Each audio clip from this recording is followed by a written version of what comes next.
Bueno, bienvenidos comunidad de Alnet Hispano, buenas tardes o buenos días según corresponda.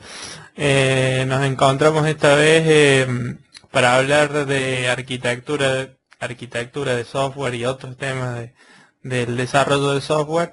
En esta charla que hemos dado a llamar La inmortalidad de la medusa, dado una historia que tenía Ángel y Martín, que ya supo contar Martín en el primer Alnet Café que fue hace 20 días. Bueno, recordarles que esto es en formato de desconferencia. Cuando ustedes lo deseen pueden prender el micrófono o usar el módulo de QIA que está en la parte superior. Y bueno, sin miedo, pregunten y cosas. Al final de este Alnet Café vamos a sortear unos libros también. Así que, bueno, le dejo el micrófono a Fabio y Ángel. No, más que nada yo tenía curiosidad de que Ángel, que tiene tanta experiencia y digamos vivió tantos cambios en la informática, de su lista cuando escribe en Twitter, soy tan viejo, ¿no? ¿Qué piensa él de la sensación de pérdida de control en la informática? Que muchas veces se nos pasa que un framework no da miedo porque, o un framework o una tecnología no da miedo porque no tenemos más el control sobre algo que ese framework hace. ¿Cuántas veces te pasó a escucharlo, Ángel? Y es un gran tema. El tema, o sea, pero ¿por qué están los frameworks también, no? O sea, están para, de alguna forma, simplificarnos la vida, la programación, todo. Pero también, por otro lado, habría otra variable más de complejidad. Yo siempre trato de separar entre problema y solución.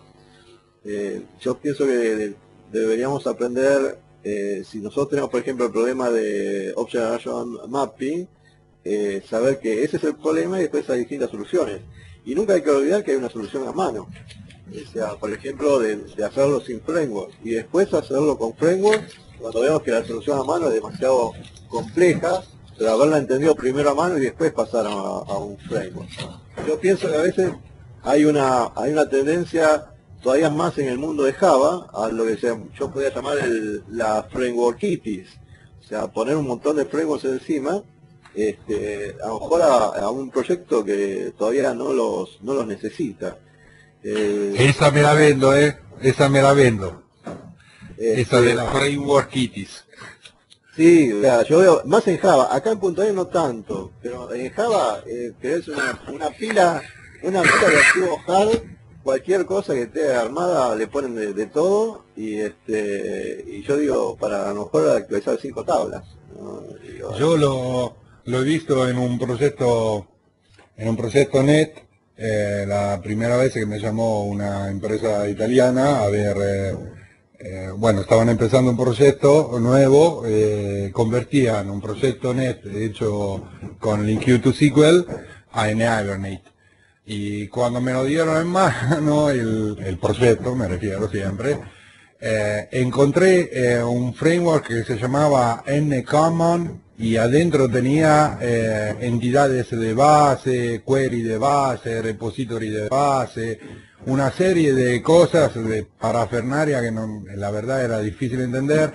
Tenía Sharp Architect, toda una serie de cosas solo exclusivamente para trabajar con Hibernate. Y yo lo que veía que, bueno, por ejemplo, no utilizaban la entidad de base de NCommon, pero usaban la entidad de base Sharp Architect y se habían completamente perdido en lo que estaba pasando, tenían un error y no se sabía de dónde venía ese error. Y la primera cosa que hice es sacar todo. Saqué todo eso y me fui al clásico repository de DDD con Hibernate ahí adentro y funcionó todo. Esto de la frameworkitis, digamos que ya empieza a estar también en net, ¿no? Uno tiene que mandar un mail y mete Service Bus, por la duda, ¿viste?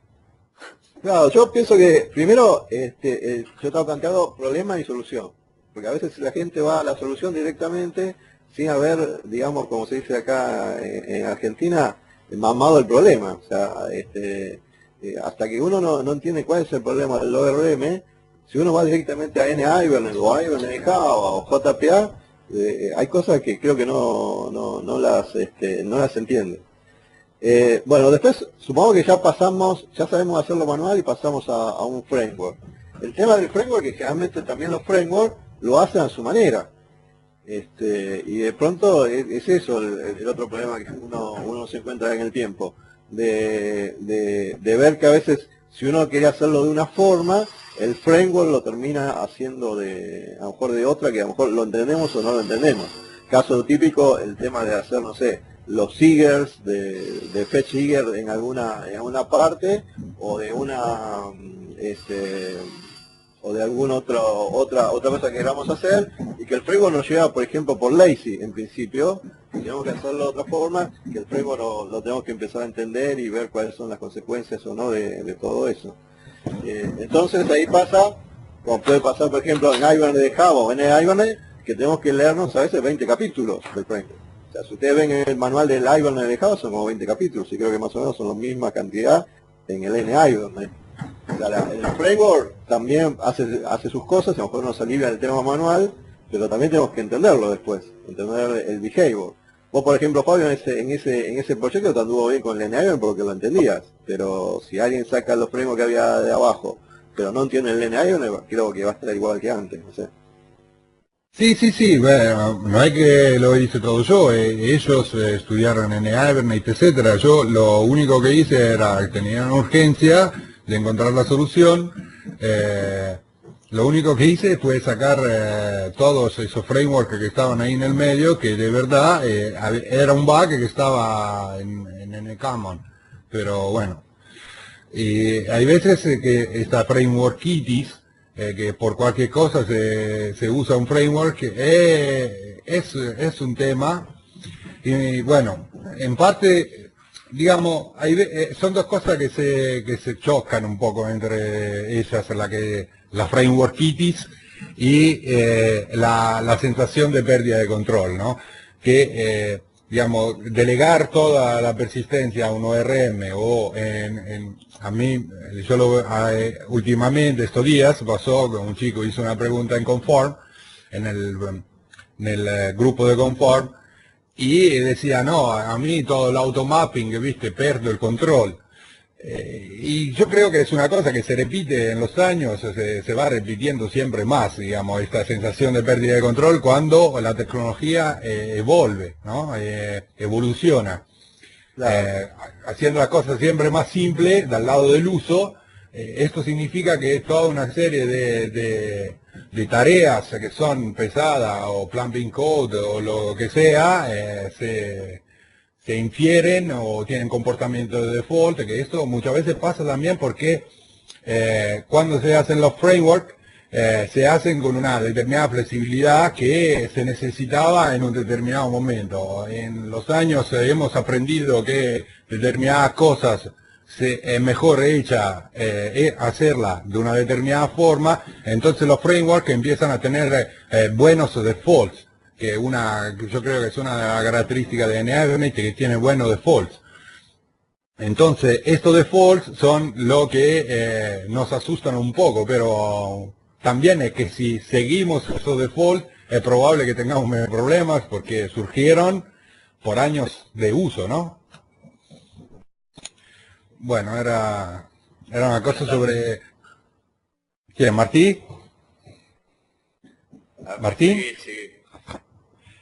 Sí. Estábamos hablando, Martín, eso... Hola Martín, estábamos hablando sobre la sensación de pérdida de control. Sí, escuché el final. Bueno, perdón a todos por la demora, estuve 20 minutos tratando de entrar en la meeting. Pero no se lleva muy bien con mi Mac, entonces tuve que levantar 2 VM, bueno, no importa. Bueno, yo sigo escuchando y meto bollo, quería saludar, mano. No, estamos esperando a que presentes el tema, si querés presentarlo, pues ya más o menos. Ah, ¿yo tengo que presentar? Sí, vos te habías tirado la piedra, no ocultes la mano ahora. Bueno. No, tema que había tirado como coletazo de la versión, para la charla anterior. Estuvimos hablando bastante de la parte, sobre todo de la capa de acceso a datos y demás, y como uno de los temas que surgió ahí, estaba a ver qué pasa hacia arriba y cómo armamos el modelo completo de la aplicación, ¿no? Llevar esta discusión que habíamos tenido de si link acá o link allá, que sé yo, cómo las cosas pasan por a través de las capas y van más a lo largo. Y ahí yo había mencionado un poco lo que me gusta del paradigma o de la visión que planteaba Howard con la arquitectura hexagonal y demás, o los ports and adapters, es la idea esta de que en general hasta ahora siempre estábamos como muy apresados en la idea de las capas y siempre vemos como en una misma dimensión las capas, ¿no? Que viene la base de datos o la capa de datos, la lógica y la capa de usuario. Y siempre, sobre todo del lado de la capa de usuario, siempre pensamos mucho como que la capa de usuario es algo que realmente, o la capa de presentación es un usuario que está trabajando con una interfaz gráfica o algo por el estilo. Lo mismo que de la capa de datos, siempre tendemos a pensar mucho en la base de datos. El modelo común, básicamente lo que dice es, muchos de los sistemas actuales, lo que es, digamos, hay una lógica en el medio, pero lo que tradicionalmente llamamos la capa de datos, a lo mejor es una base de datos, a lo mejor eso es en realidad la presentación de otra aplicación, ¿no? Digamos, es una capa de servicio de otra aplicación. Y a su vez, la capa de presentación que tenemos, la forma que nosotros exponemos el resultado de nuestro procesamiento o los datos que tenemos elaborados, puede ser una capa de usuario, sí, o puede ser lo que otro sistema considera su fuente de datos. Entonces, a mí lo que me gusta siempre es volver a eso, a la idea de que las capas en el orden que uno piensa como si fuera una lasaña, no siempre necesariamente, o sea, ese orden se ve igual de todos lados. Lo que para mí es la capa de datos, para la aplicación que yo estoy consumiendo, puede ser su capa de presentación, su capa de servicio. Y estas cosas se tienden a mezclar bastante. Sobre todo ahora que tenemos muchas cosas como servicio de datos, mashups y cosas que yo le tiro, me procede un pedacito, me devuelve y me da otro pedazo de datos, integramos muchas aplicaciones, ¿no? En la web moderna se da mucho este tipo de cosas que donde realmente esta situación tradicional de las separaciones y todo se da mucho más. Bueno, no me acuerdo si yo lo mencionaba, pero Twitter es como un caso típico, digamos. Lo que me expone es una API, y es cierto que esa API está representada con una capa web ahí de presentación, pero la mayor parte, no sé, creo que la mayor parte de los usuarios no usan la presentación web y usan el API. Entonces usan de alguna forma una capa de servicios, y en este caso es un servicio REST. Y me parece interesante charlar de eso, digamos, de cómo llegamos nos habíamos quedado más en el entorno de la base de datos y el modelo de dominio, pero hay mucho más que eso, ¿no? Incluso el modelo de dominio es una cosa que por ahí en algunos contextos está medio fragmentado, cuando uno empieza a ver, no sé, algunas aplicaciones, sobre todo en la web actual y demás, y uno termina haciendo algo como TweetPic o una de estas cosas que en general en el ambiente .NETero todos usamos. En realidad, gran parte de la lógica de TweetPic como aplicación está medio delegada en Twitter. Twitter me hace cosas por mí y yo me tengo que acoplar a esa lógica, termina de ser parte de la lógica y yo lo que hago es agregar cosas. Y me parece que ese es un modelo que de alguna forma se va a empezar a dar en cada vez más aplicaciones, porque obviamente se ve que es exitoso. No sé si estoy delirando o a alguno le cierra algo de esto que digo. ¿Opiniones? Bueno, el modelo de capas no era datos, negocio y demás. O sea, el modelo de capas es capas. O sea, no necesariamente... Sí, obvio. La interesante de las capas es que separa las responsabilidades y en general de una capa a otra hay también un contrato de interfase, ya sea lógico o de alguna forma de tecnología de transporte y demás, pero eso ya sería capas a lo mejor distribuidas. Pero capas sigue siendo capas, o sea, no necesariamente tenemos que poner que la idea de capas, como siempre digo, es tener de alguna forma si quieren generalizarlo, que la capa A llama a la capa B mediante una interfase IB. Esa sería la idea, porque también yo podría estar de la capa A llamando a la capa B y tocando todo por dentro de la capa B. Pero en general lo que ha sido más exitoso es ir de la capa A a la capa B, no tocando cualquier objeto de la capa B, sino a través de IB, lo que sería una interfase, un contrato, que yo lo llamaría una fachada. Eso siempre ha permitido que de alguna forma quede menos acoplamiento y quede más claro lo que A consume de B. Eso se ve, creo que ya lo charlé alguna vez acá en esta o en anteriores, se ve en el caso de, no sé, de los componentes electrónicos. Yo la interfase de enganchar una guitarra a otra cosa, ya sea un amplificador, a una bandeja y demás, es siempre el mismo enchufe. No es que hay una interfase para la guitarra de tal marca contra el amplificador de tal marca, o tienen que haber un adaptador. Y es el mismo enchufe de hace tiempo, cosa que no necesariamente tendría que haber sido así en la industria musical. En la industria de la computación, el hardware era el de IBM, por ejemplo, con los tiempos de los mainframes. Los discos eran IBM, la memoria era IBM, y hasta el contrato IBM decía que los repuestos tenían que ser de ellos, porque si no, se levantaba el servicio. Pero curiosamente, en el ámbito de los instrumentos musicales o de audio, los componentes no es que Sony no se entiende con Philips. Todos acordaron, cosa que no tendrían por qué haberlo hecho, pero vieron que el mercado de alguna forma sí crecía, acordaron el mismo tipo de interfase. Bueno, en software no es tan fácil eso. No hubo siempre un movimiento de decir, bueno, vamos a hacer componentes de software de tal forma que yo compro los componentes, así como compro un parlante, una guitarra, o después un parlante lo cambio por otro parlante mejor, o por una bandeja, o lo que sea eso, y yo los engancho y construyo sistemas. Bueno, eso no se ha dado tan fácil. Tal vez la parte más exitosa de eso ha sido en el campo de Microsoft, ha sido en los 90 los ActiveX Control.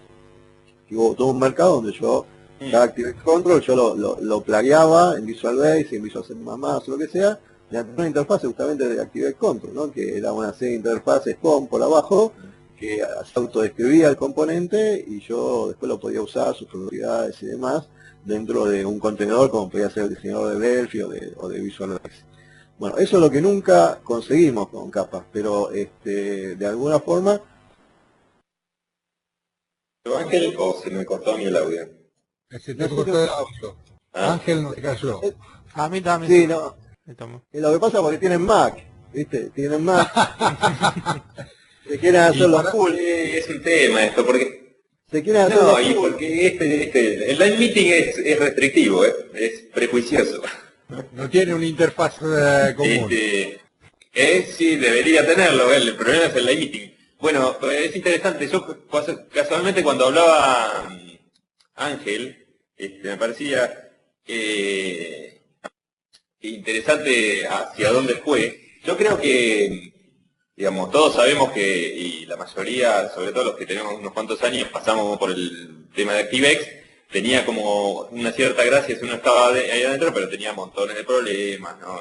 Y demás que ya conocemos. Pero me parece que hay un movimiento bastante interesante en algunas cosas en cuanto a cierto nivel de compatibilidad y demás, en cuanto a protocolos y demás, que casualmente lo que mejor está resuelto en ese ambiente es, o lo que más avanzó en ese sentido, es la web.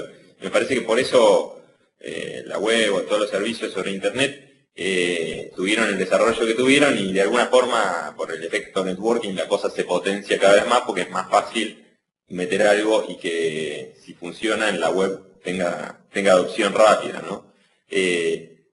Para mí, hoy día, el equivalente a lo que podría haber sido, no sé, lo que comentaba Ángel de los ActiveX y demás, es una mezcla entre servicios REST, o todo lo que es, digamos, uso del protocolo HTTP, pero, digamos, más canónicamente y más ordenado como protocolo, lo que son servicios RESTful, y el otro, como el otro estándar que se va imponiendo y que aparte ya tiene cada vez mejor soporte y todo lo demás, JavaScript en sí, ¿no? JavaScript y JSON. Me parece que este es el tipo de interacciones que se pueden lograr, que aparte sí son multiplataformas y todo más. Obviamente tienen limitaciones todavía en algunas cosas, pero me parece que se está logrando un poco más ese tipo de cosas, que yo pueda agarrar e intercambiar componentes, todo este ambiente de mashups y demás. En la web es muy común ahora el tema este de interactuar con pedacitos, ¿no? Igual yo Sí, diría, Fabio. Y lo gracioso de esto es que todas estas tecnologías que son más estandarizadas o aceptadas, digamos, no vienen de la empresa más grande de software, no vienen de Microsoft. bueno, pero mirá que el componente, No la pero la pata de Ajax nace de Microsoft, una pata bastante importante, que es el componente HTTP Sí. XML Request. Observen cómo se da un componente que se creó por una cosa que no era esto, ha tenido una influencia bastante grande. El componente ese se creó para era creo que el OWA, Para OWA. el Outlook, para no sé cuánto, Outlook Web Access. Sí. claro, Sí. y era para eso. Y pero por suerte los ingenieros que lo diseñaron no para leer un mail de Outlook, sino para mandar un mensaje de ida y vuelta, de alguna forma, y después eso fue abrazado por la gente de los que armaban, no sé, creo que el engine es del Gecko, el que es el núcleo de lo que era Firefox, de lo que es Firefox, y soportaron ese componente que bien podía no haberlo soportado. Gracias a eso, hoy tenemos Ajax. Por otro lado, Ajax, la otra parte es JavaScript, por ejemplo, que fue también otro lenguaje que nació para, digamos, para una ambición bastante más chica, y casi el XML de Ajax casi pasó a la historia, porque hoy por hoy lo que va en Ajax muchas veces es JSON, más que XML. De alguna forma vean que tanto XML como JSON lo que tratan de hacer es dar un formato de datos. Desde siempre, no viaja conducta en principio, sino que viajan datos. Ahora, igual distinguiría entre... Sí. Dale. No, distinguiría entre mandar JSON o JavaScript con alguna forma REST de lo que es RESTful, ¿no? Que RESTful, ahí está, a mí yo siempre lo veo asociado a representación de estado, y me parece más ruidoso asociarlo a un API de servicio. O sea, REST parece más orientado a cambiar el estado de algo, y a RESTful digo, ¿no? O sea, el concepto de usar el método full, eso. En cambio, muchas APIs no son RESTful, son simplemente, digamos, JavaScript con JSON. ¿Se pusieron de acuerdo en qué manera hay que recibir? Sí, era eso nomás. Sí, hay muchas que sí son RESTful. Es interesante el modelo REST. Ahí da por ahí para hacer una charla entera sobre eso. Si por ahí en algún momento podemos profundizar un poco más.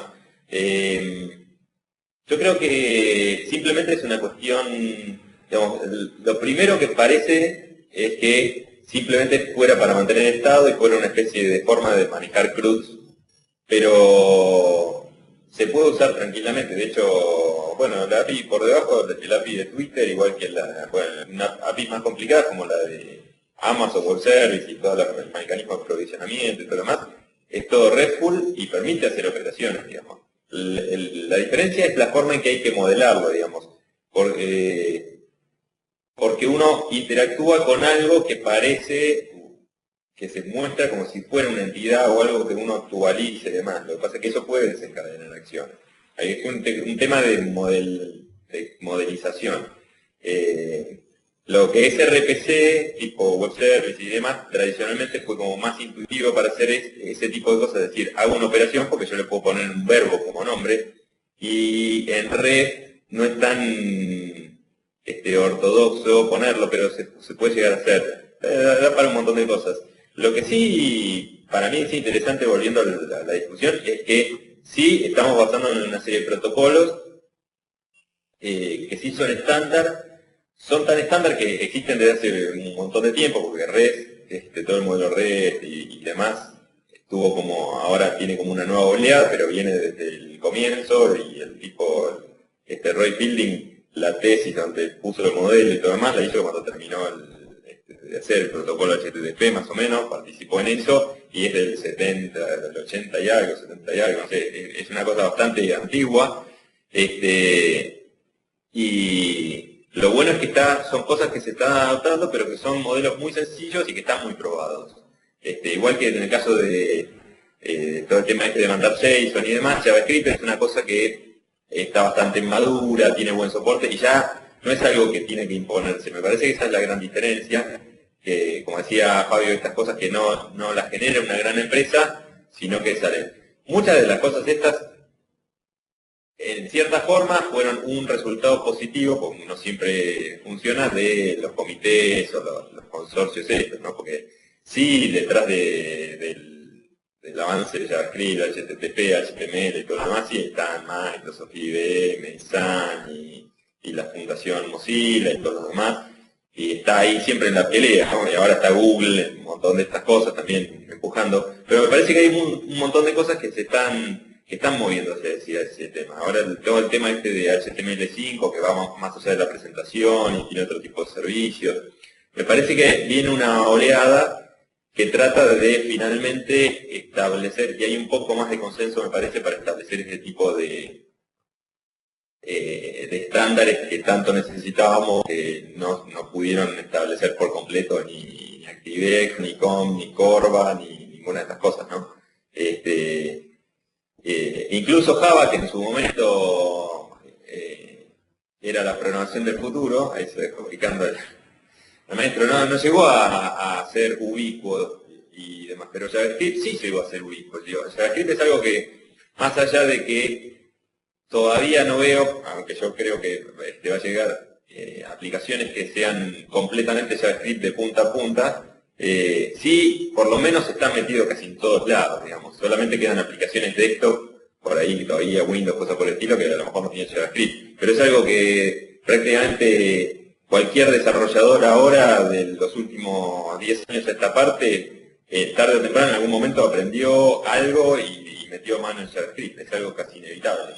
Y me parece que esas combinaciones entre protocolos así abiertos y más o menos cerrados, basándose en HTTP, XML, todo ese tipo de cosas, JSON ahora, además, y JavaScript como motor cola de pegar de cosas, independientemente, porque aparte a mí me interesa esto porque es lo que pegotea las cosas entre ellas, independientemente de que después eso surja de un servidor que está escrito en C++, en Java, en Ruby, en lo que sea, ¿no? Me parece que la web logró limpiar bastante bien la parte de las capas y logró hacer capas y abstracciones que realmente funcionan un poco mejor. Incluso en el ambiente SOA, la promesa de SOA, de los servicios interoperables y qué sé yo, tampoco funcionó mucho. Creo que a muchos les pasó tener que trabajar con web service y qué sé yo, y tener entre plataformas tener problemas de que los types estaban serializados levemente diferentes o cosas específicas que hay en uno o en otro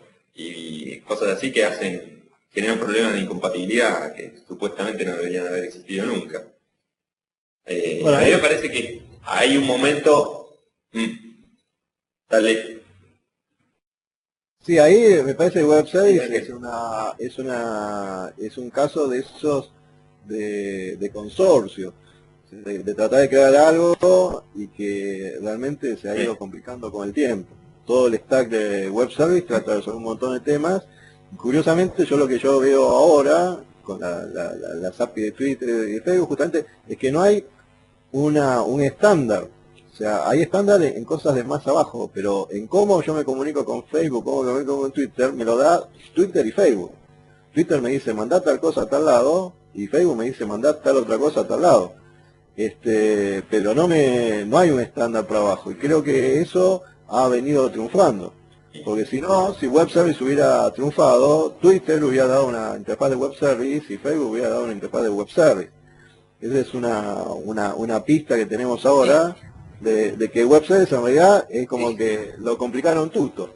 O sea, es más para uso interno nuestro, donde tendremos a lo mejor controlado las dos puntas, que cuando las dos puntas son cosas diferentes, claramente. Sí.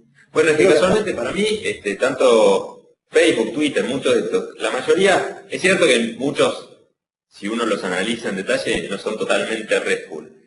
Pero sí tienen como protocolo común el tema de que casi todo es un get, un put, y digamos, hay un manejo bastante cercano, digamos, si no es puro, por lo menos trata de ser RESTful, en el sentido de que uno quiere hacer no sé, uno quiere tuitear, y en realidad por abajo lo que tenés que hacer es un post que tiene un formato específico ahí. Lo que no se meten, es lo que me parece que trató de resolver, digamos, que no puso un límite y por eso se complicó tanto con Web Services, es que te dicen, bueno, mira, vos tenés que mantener el formato de las URL, de las URI ya está hecho y se entiende que es así, ¿no? Y después vos lo que tenés que hacer es, adentro tenés un payload que puede tener uno de estos dos formatos, pero es más o menos abierto. Entonces, no se meten tanto en la forma, en finito, cómo vas a serializar y cosas por el estilo, y a propósito dicen, bueno, vos para que la interfase sea exitosa, no te metas en tratar de decir, bueno, esto en realidad que yo te estoy mandando, está codificado y es un décima, algo por el estilo. Bueno, mandar una representación lo más plana posible y es parte es responsabilidad medio del otro lado interpretarlo y transformarlo en lo que corresponde. Por eso en ambiente de red no hay un contrato de datos o cosas por el estilo. Es más abierto en ese sentido. JSON ayuda un poco más en ese sentido porque tiene, aunque los tipos no son muy granulares, pero uno tiene más o menos los tipos de JavaScript. O sea, entre los dos puntas se serializa y se serializa igual, sin que yo tenga que interpretar. Pero me parece que estamos mucho más cerca, son más sencillos, los protocolos que hay y todo lo demás no son tan sofisticados como querían que se sean los web services, pero casualmente esa sencillez hace que sea mucho más fácil de utilizar y todo lo demás, y deja más cosas por ahí para resolver infinito, pero permite avanzar más rápido, ¿no? Y vean que también en el tema de REST no hay WSDL. O sea, de nuevo, parte de lo que era el SOA, de hacer que los web services fueran autodescriptibles y demás, yo pienso que no prendió y no veo que vaya a prender. La idea de que yo trabaje contra un web service que se autodescriba me sirve prácticamente hoy por hoy para hacer el proxy de web service con algún wizard y demás, pero después siempre que tengo que poner lógica mía de programación de qué tengo que hacer con eso, si después el WSDL se cambia y me mandan más o menos datos también, tengo que volver a programar lo mío. O sea que el WSDL al final lo único que sirvió es para hacer el proxy del lado del cliente. No, el tema, por ejemplo, cuando se hablaba de web service hace unos años era, bueno, yo voy a descubrir web service, ¿se acuerdan de Visco? O sea, voy a descubrir los web service que hay en mi empresa, entonces o UDI, pero prácticamente nadie hizo eso. Yo no voy a un sistema y digo, quiero un web service, voy a descubrir ahora, prendo la máquina, voy a descubrir, a ver, que me venga de arriba un web service que convierta monedas. No, prácticamente los web services van contra algo conocido nuestro, con lo cual el WSL lo que sirvió fue para simplemente poner en un contrato que lo entendieran los programas para generar los proxy y todo lo demás. Pero si no, vean lo que cuál es el WSL de Twitter y la página de documentación de Twitter. Ahí me dice, mira, vos tenés que mandar tal cosa y yo te voy a mandar tal cosa. Y nadie se rasgó las vestiduras por eso. Se programaron montones de clientes gracias a eso. Vean que el WSL y la autodescripción no es algo que haya tomado al mundo por los cuernos. Sí, José. Sí, no, que también esto que sí, yo lo comparto totalmente. He visto, por ejemplo, incluso va un poquito más allá porque Twitter, Facebook, incluso los servicios que Google expone, digamos, a veces te suelen dar en la misma página de documentación ejemplo en cada uno de los lenguajes. Mira, vos si querés usar mi servicio en C#, usa más o menos esto y te dan un ejemplo de código o hasta incluso a veces una DLL para descargar y para usarlo, digamos, algún proyecto que ya esté...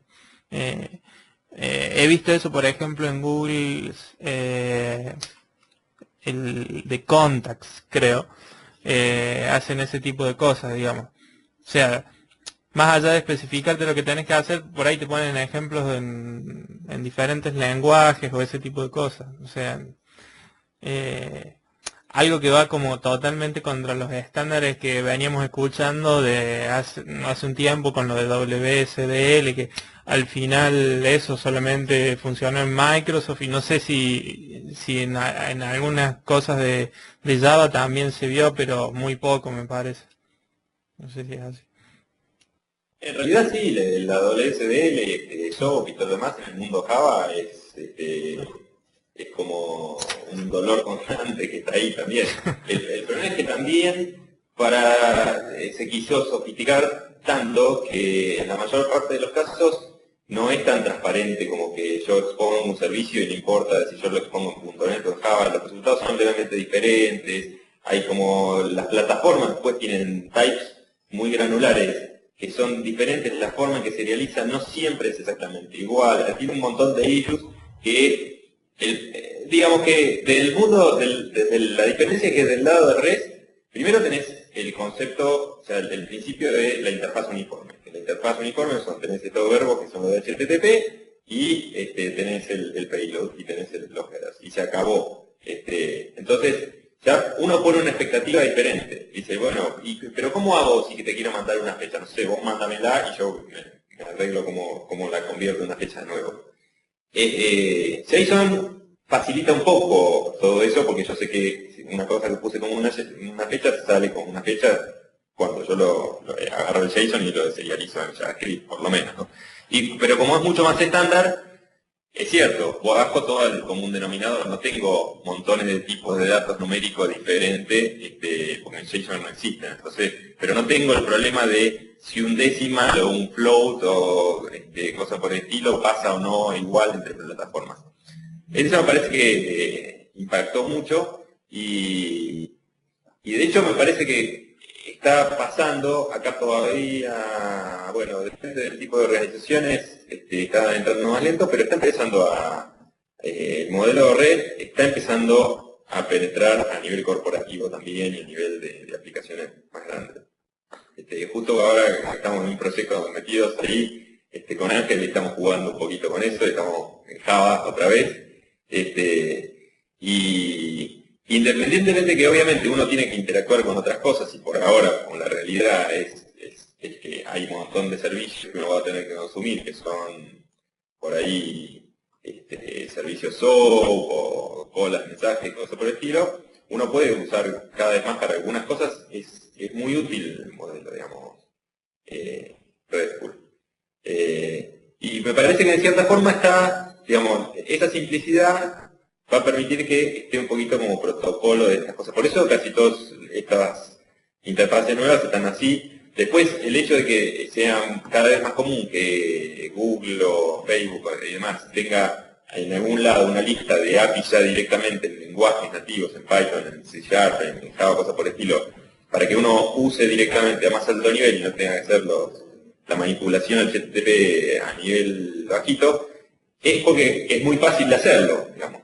Porque, qué sé yo, en montones de lados, si uno, en Ruby, por ejemplo, uno hace un open y ya está haciendo una conexión al HTTP, no tiene que inventar nada, digamos. Es lo mismo que era antes hacer un fopen.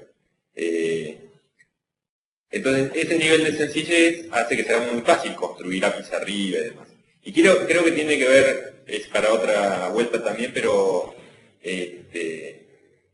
ese tipo de cosas, el tema del manejo de las URLs, o el modelo REST, JavaScript y todo lo demás, es también un poco el porqué está haciendo tanto furor de cierta forma los lenguajes dinámicos y demás.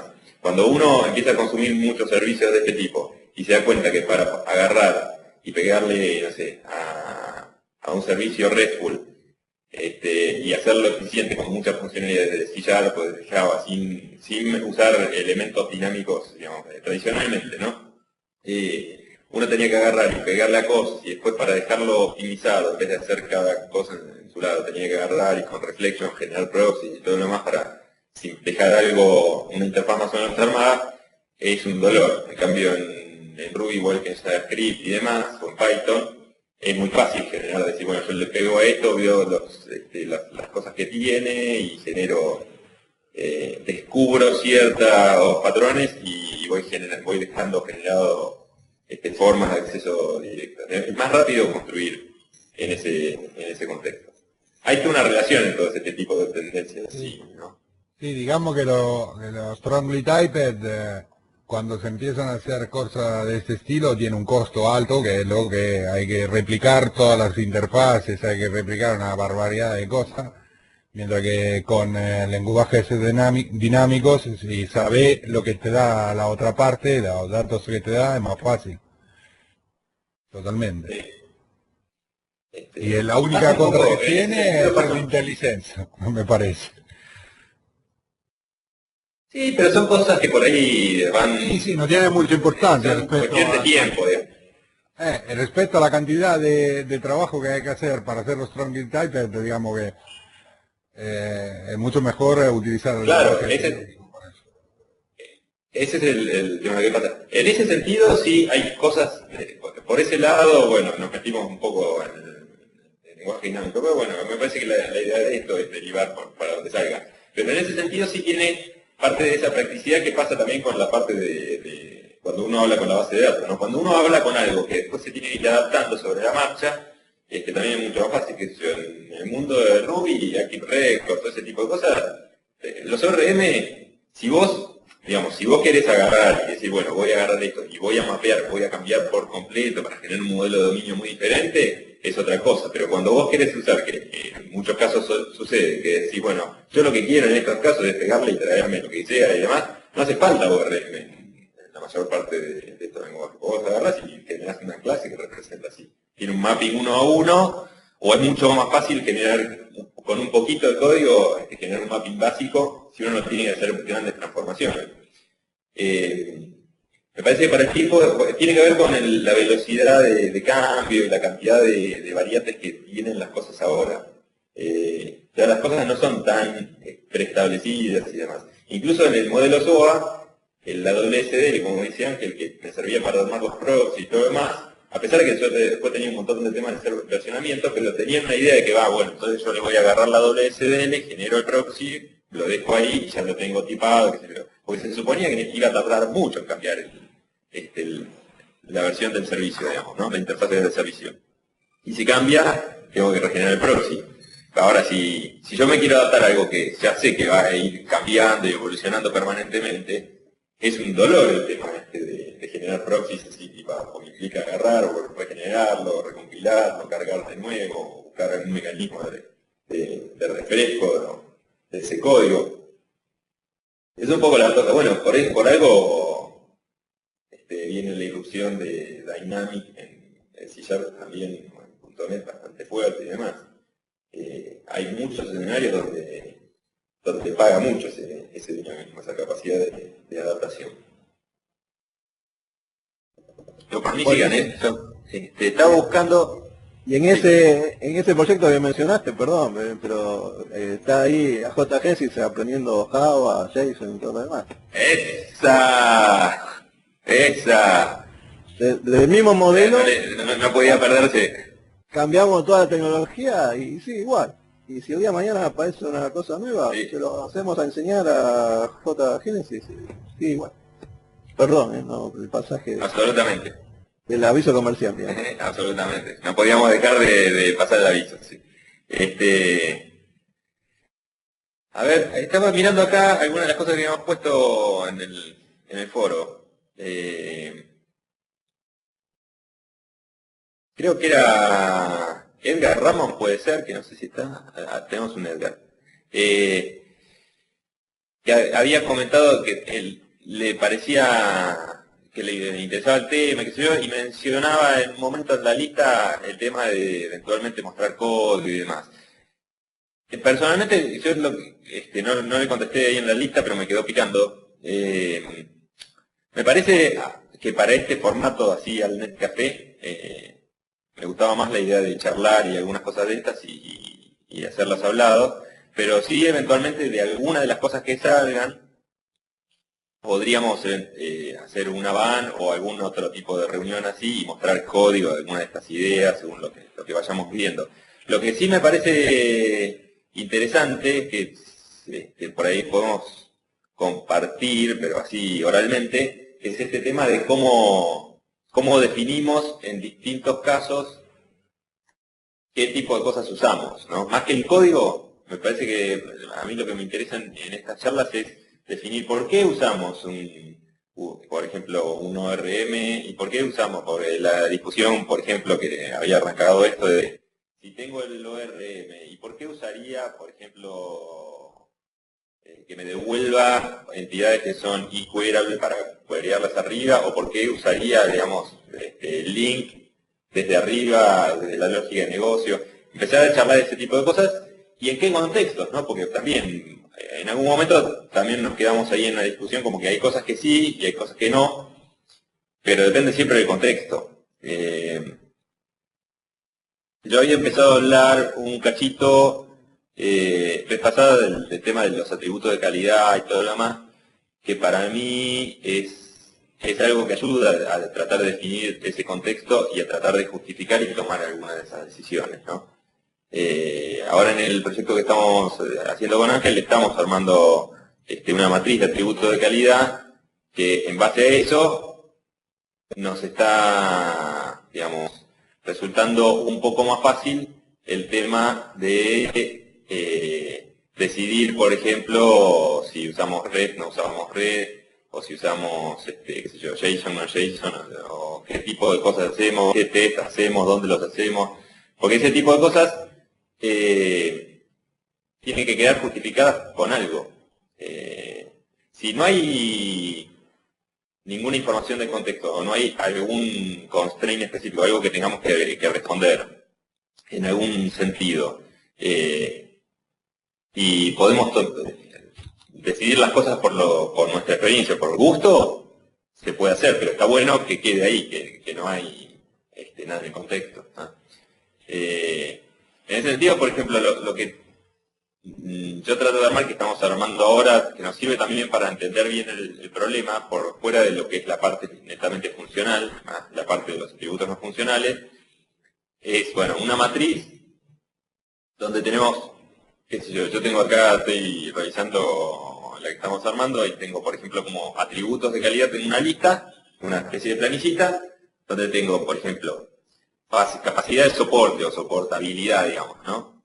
Capacidad de pruebas o testeabilidad, disponibilidad, interoperabilidad, administrabilidad, performance, confiabilidad, escalabilidad, seguridad. Dos atributos así que podemos sentarnos a hablar no con el usuario final, pero sí hablar con la gente que está preocupada y demás, por el sistema, los que serían los sponsors, y tratar de ver dónde hay que poner el foco. Y acá hay que hacer como un juego donde típicamente, si uno le pregunta, bueno, a ver, deciden qué es lo más importante, testeabilidad, disponibilidad, interoperabilidad, performance, qué sé yo, flexibilidad, integridad conceptual, la experiencia de usuario. La clásica es que el usuario que pide te diga todo es importante. Casualmente, la gracia de hacer una matriz de esta es empezar a decir, bueno, a ver, para un tema como el tema de capacidad de soporte de la aplicación, en qué contexto estamos, quién hace el soporte, quién lo va a ejecutar, qué mecanismos tiene, qué plataformas hay, qué herramientas tiene. En base a eso podemos describir el contexto y decir, bueno, como dado este contexto, tomamos esta decisión, ¿sí? Por ejemplo, no sé, vamos a generar, no sé, performance counter, vamos a generar una serie de alarmas que le permita saber a la gente de soporte si hay un servicio que está bajo o no, o si hay un tiempo de servicio que está por arriba de lo normal, ¿no? Y después otra cosa que trato de hacer con eso es, ya para estar seguro que esa decisión que está tomada y demás, uno dice, bueno, vamos a tratar de aplicar ese criterio, tratar de establecer algún tipo de métrica que se pueda validar de alguna forma. Es posible automáticamente, lo ideal es generar métricas, cosas así que uno puede meter con algún tipo de análisis, lo puedo poner en el build server, pero si no hay una forma directa de hacerla, por lo menos tener una métrica y decir, bueno, cada tanto un usuario, no sé, si pongamos que fuera una aplicación de publicidad y es importante dentro de la experiencia de usuario la la estética. Eso no se puede meter en el build server, un proceso que valide si es linda la página. Pero se puede hacer que cada tanto, cuando hay una cantidad de cambios en ese sentido, haya y se puede poner, cosas que se pueden poner de alguna forma en el build server o en el mecanismo de deployment es poner algún chequeo que diga, bueno, se hizo este chequeo sí o no, y que de alguna forma algo me diga que no ejecuté una cosa, ¿no? Pero así se puede hacer para muchas cosas. Por ejemplo, no sé, para lo que es testeabilidad de la aplicación, podemos ver qué tanto es el impacto de errores regresivos o cosas por el estilo, cuánto es el impacto de una posible falla o un posible bug. Y entonces, de acuerdo a eso, podemos tomar la decisión que vamos a querer, no sé, vamos a generar una batería de pruebas unitarias o de integración o pruebas de aceptación o qué sé yo, una cantidad de cosas que me garanticen eso. Y después como métricas pondré nivel de code coverage o nivel esperado de, qué sé yo, si voy a hacer chequeo de análisis estático, cosas así. Y así para cada una de estas cosas uno puede ir tomando. Lo importante es tratar de no decirle, bueno, cuál es lo importante y no poner en contexto. Lo que es importante es trabajar con el usuario, la gente, digamos, que conoce las especificaciones no funcionales de la aplicación y tratar de determinar esas cosas. Cuando uno empieza a hablar, por ejemplo, de disponibilidad, uno, en general todo el mundo dice, sí, tiene que ser full disponible, pero si el sistema no se usa 7x24, uno ya sabe que, digamos, es mucho más fácil hacer un sistema que no tiene que ser 7x24. Hay un montón de problemas con hacerlo 7x24, ¿no? O sea, que tenga funcionamiento permanente. Así como un montón de cosas de esas, me parece que se puede hacer. Y ese tipo de discusión me parece que facilita mucho el tema de decir, por ejemplo, si vamos a usar este ORM o no, cosas por el estilo, porque me pone en un contexto donde yo digo, bueno, a ver si está alineado con eso. No me va a llevar a un gran nivel de detalle, pero me parece que facilita. Gerson estaba levantando la mano, dice Fabio. Perdón si tardé en verlo el mensaje. Sí, gracias. Disculpas que me integré tarde a la reunión, pero sí tengo una duda. No sé si ya lo tocaron, si no me dices y yo reviso luego la grabación. Estaba analizando detenidamente el post de Ángel Llava López sobre desacoplamiento. Él desacopla bastante bien el repositorio y los servicios. Mi duda es, yo tengo una aplicación bastante grande donde tengo N cantidad de entidades que tendría que desacoplar o no llamar o llamar a través de Unity o cualquier otra herramienta al repositorio. Esto, la pregunta puntual es ¿cómo decidir qué tanto usar el desacoplamiento a través de esas herramientas y dónde es conveniente hacerlo? Hay algunas pautas que me den a mí cuándo utilizar desacoplamiento a través de herramientas y cuándo no.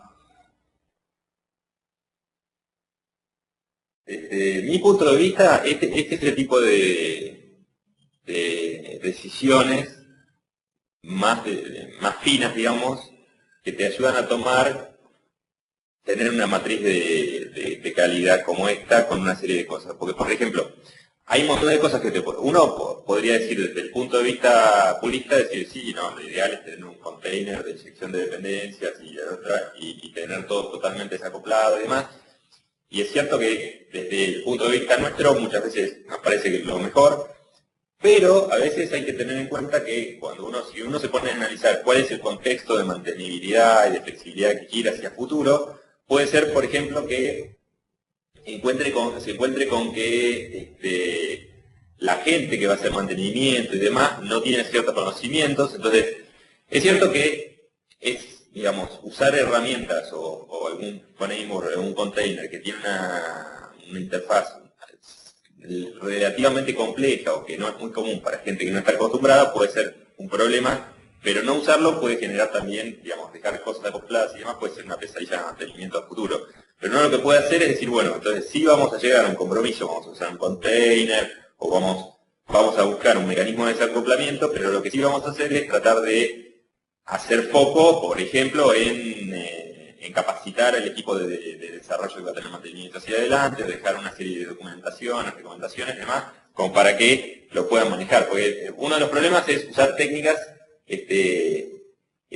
técnicas interesantes y buenas, considerando que el mantenimiento lo voy a hacer yo, que comprendo eso. No sé si les pasó, pero muchas veces uno se encuentra, sobre todo tratando de tener que manejar código legacy o haciendo revisiones de código, que uno se da cuenta que en el comienzo había cosas en el código que estaban bien planteadas, y uno dice, bueno, esto trataron de hacerlo bien, pero después, sobre la marcha, se nota que cambió de manos de la aplicación y se empieza a ver cosas que de principios que se dejaron de usar y cosas así, o que se usaron mal, y entonces la cosa degrada en un ovillo de lana que es muy difícil de desatar. Pero muchas veces el problema es porque también, a lo mejor se usan técnicas, cosas por el estilo, pero no queda ningún tipo de, digamos, no fue completo porque se usó de una forma más o menos inteligente, con buena intención, pero no se dejó claramente la forma en que eso se transmita hacia el que viene atrás, que no necesariamente tiene que ser documentación. En algunos casos hay que dejar alguna documentación básica.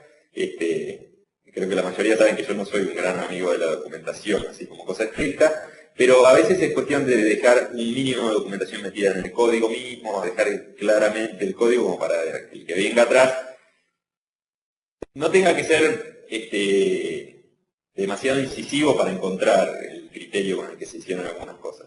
Bueno, muchas veces hay, lo importante es tomar la decisión y dejar una mínima documentación, poca, pero de alto nivel y bien concreta, que diga por qué hice esto.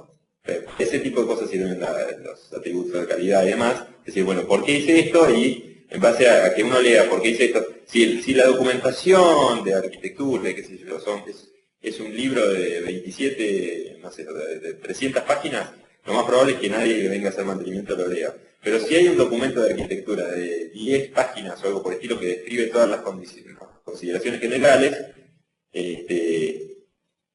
probablemente sí, alguien que vaya a verlo lo vea. Un documento chico invita a la lectura. Y entonces a lo mejor puede ser que el que venga a mantener entienda por qué yo usé un container o algo por el estilo, le puedo dejar incluso los links para que si no sabe bien sobre el tema, estudie mínimamente un poco y entienda lo que yo hice, ¿no?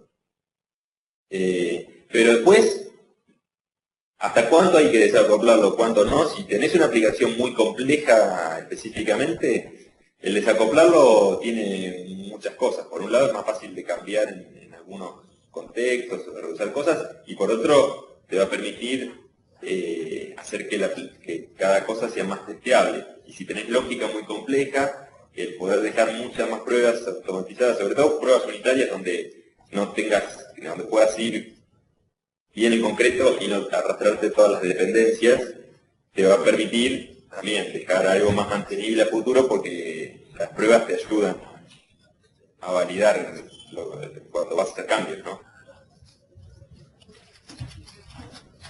Una cosa que yo veía sobre la división en capa y esto de, digamos, de cuánto conviene dividir, aparte de la testeabilidad, digamos, programar en interfaces, porque te da más posibilidad de testear, yo creo que también viene por la forma que se desarrolla. Muchas veces se da una tarea a una persona y la tiene que llevar adelante desde las cosas más básicas, digamos, más de bajo nivel, hasta el frontend del usuario, el frontend de la aplicación, si es un WCF. Y esto implica que no se ve la utilidad de dividir en capa una aplicación. Yo creo que también hay que cambiar un poco la forma en que los teams desarrollan. Porque una experiencia de la semana pasada, que por esto el lunes vamos a hacer una reunión, digamos una cosa en Autocosmos, que tenemos la posibilidad de desarrollar completamente en paralelo, si cada uno mosquea el contrato. O sea, lo que se definen, como decía antes Ángel, son los contratos que hay que cumplir entre capas, o sea, las interfaces. Y después cada uno puede desarrollar su parte sin esperar que el otro haya terminado de desarrollar la suya y con todos los tests. Me parece que algo sobre esto hay que empezar a hacer, porque si no, no se entiende por qué se dividen las aplicaciones en capas, especialmente si tenemos una interfaz en implementación y una interfaz en implementación. Es interesante lo que decías, Fabio, del tema de decir, bueno, yo defino la interfaz y me permite desarrollar en paralelo y demás, pero incluso en el caso tuyo, seguramente te debe pasar también, porque yo sé que vos también trabajás solo muchas veces. El hecho de decir, bueno, ahora que yo ya tengo la interfaz y lo puedo pasar a otro para que vaya trabajando en paralelo, no solamente funciona cuando vos tenés que pasarle a otro, cuando uno trabaja solo, también te sirve un montón de veces, ¿no? Decime si no te pasa muchas veces que vos decís, bueno, tendría que hacer esto, pero me hago la interfaz, entonces yo mismo me dejé como pendiente eso y yo trabajo contra la interfaz, porque es lo que necesito ahora, y después como resuelvo la interfaz esa, la haces en un momento. Entonces, esa paralelización se da incluso a nivel individual. Sí, ¿no? totalmente, Martín, pero yo soy consciente que sufro de una patología ya, que es la multipersonalidad. Entonces yo cuando programo, eso cuando programo en una capa y yo digo lo que, digamos, es como si la otra capa la desarrollara otro. Pero no todo el mundo sufre de la misma patología y yo creo que es importante que los teams, para entender bien cómo funciona todo esto, hay que empezar a desarrollar en paralelo y no dar la tarea a una persona solo. Sobre lo que comentaba antes, Gerson, también está el asunto del que tal vez cayó un poco el patrón del Active Record, donde las entidades se saben cómo guardarse. No sé si Gerson tiene algo similar, porque habló de dependency injection con entidades y no, me resultó... Y hay otra pregunta también, levantó la mano o Javier. Gerson, la pregunta era esta, en tu sistema, en este momento, ¿las entidades de negocio saben cómo irse a guardar o ir a buscar algo, digamos? Se hacen queries y se guardan solas, o sea, tener un método factura.save. Sí, sí, Fabio. Yo tengo ahí un dilema y creo que lo estamos ya cambiando. Mis entidades son pocos, entidades que no saben cómo guardarse si no es a través de un servicio. Lo que nosotros hicimos fue poner el repositorio estático para porque no veo la lógica de volver a testear Hibernate si ya está súper testeado. O sea, no, yo sé que al grabar una entidad cliente la va a grabar bien y aparte de que te modelamos. Te metiste con un tema que no... a ver, es verdad que no tenés que testear en Hibernate. Acá estamos, ¿no? O lo RM o... digamos el framework, que si se usa un framework para persistencia, esto es verdad. Pero todos estos frameworks también tiene configuración que cambia el comportamiento. Un caso específico de testear, digamos, la persistencia son los cascades. Que hay Cascade Software y Cascade, digamos, delegado a la base de datos. Y hay que hacer test sobre Cascade. Hay que hacer test. Estar seguro que cuando guardo la factura se guardan todos los items, porque si yo no pongo el cascade correctamente en el mapping, esta cosa no va a pasar. Hay que testear Entonces es importante tener test. ¿Cómo? Hay que testear los mappings, no en Hibernate. Hay que testear el comportamiento que definimos para digamos, la capa de persistencia.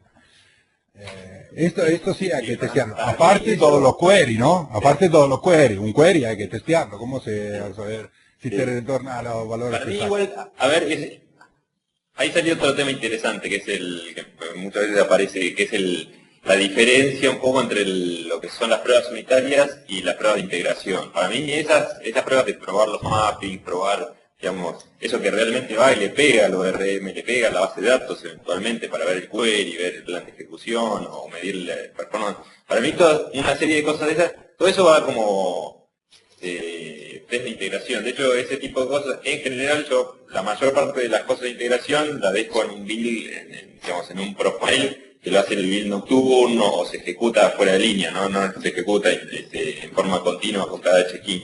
Porque ese tipo de cosas tarda más, tienen otra latencia, uno no va, salvo que cuando uno está haciendo que está toqueteando todo el tiempo la base de datos, no es lo que cambia tanto, ¿no?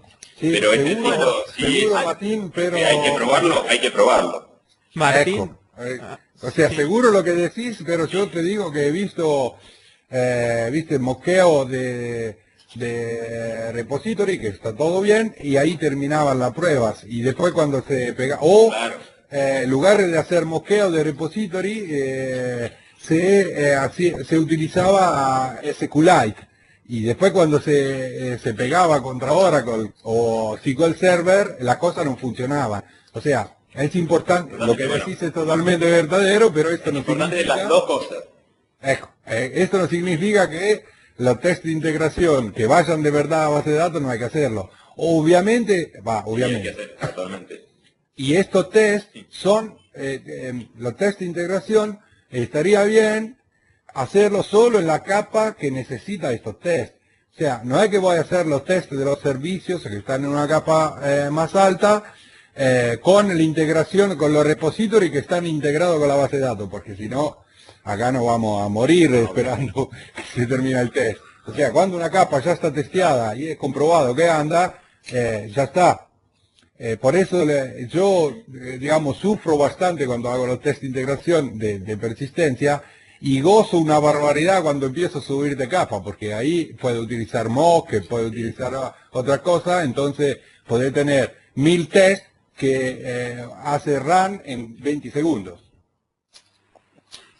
Sí, otra cosa que te decía Fabio de nuestra implementación y por qué hacerlo estático, porque un mantenimiento lo hago yo en minutos, ya solo heredo la interfase de repositorio y le digo que utilice el repositorio estático que estoy trabajando, pero eso nos complica por ejemplo, me funcionó bien para mantenimientos cortos, pero resulta que ahora la factura tiene el método anular que heredo, que realmente una factura jamás debiese de anularse bueno, por lo menos en las normas de nuestro país.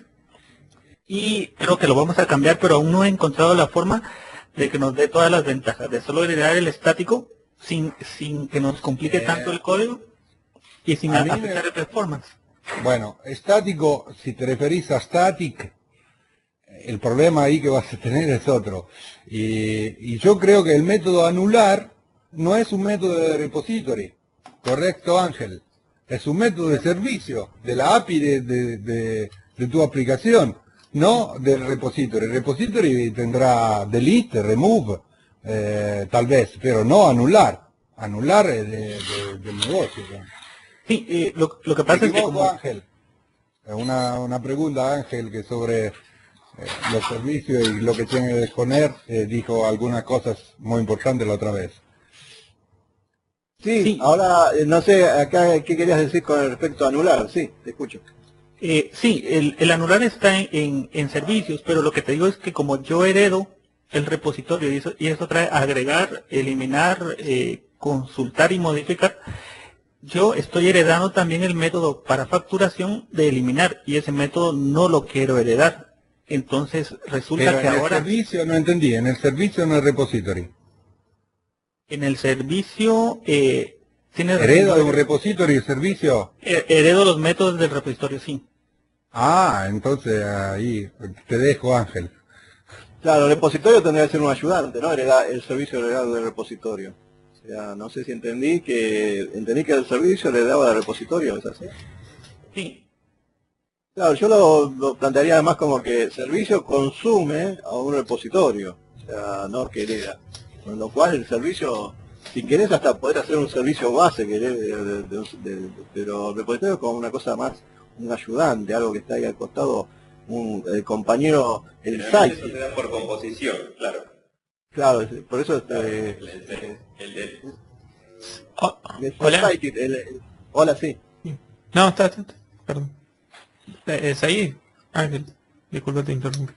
No, sí, yo primero intentaría por ese lado, ¿no? Hacer que el repositorio sea un ayudante.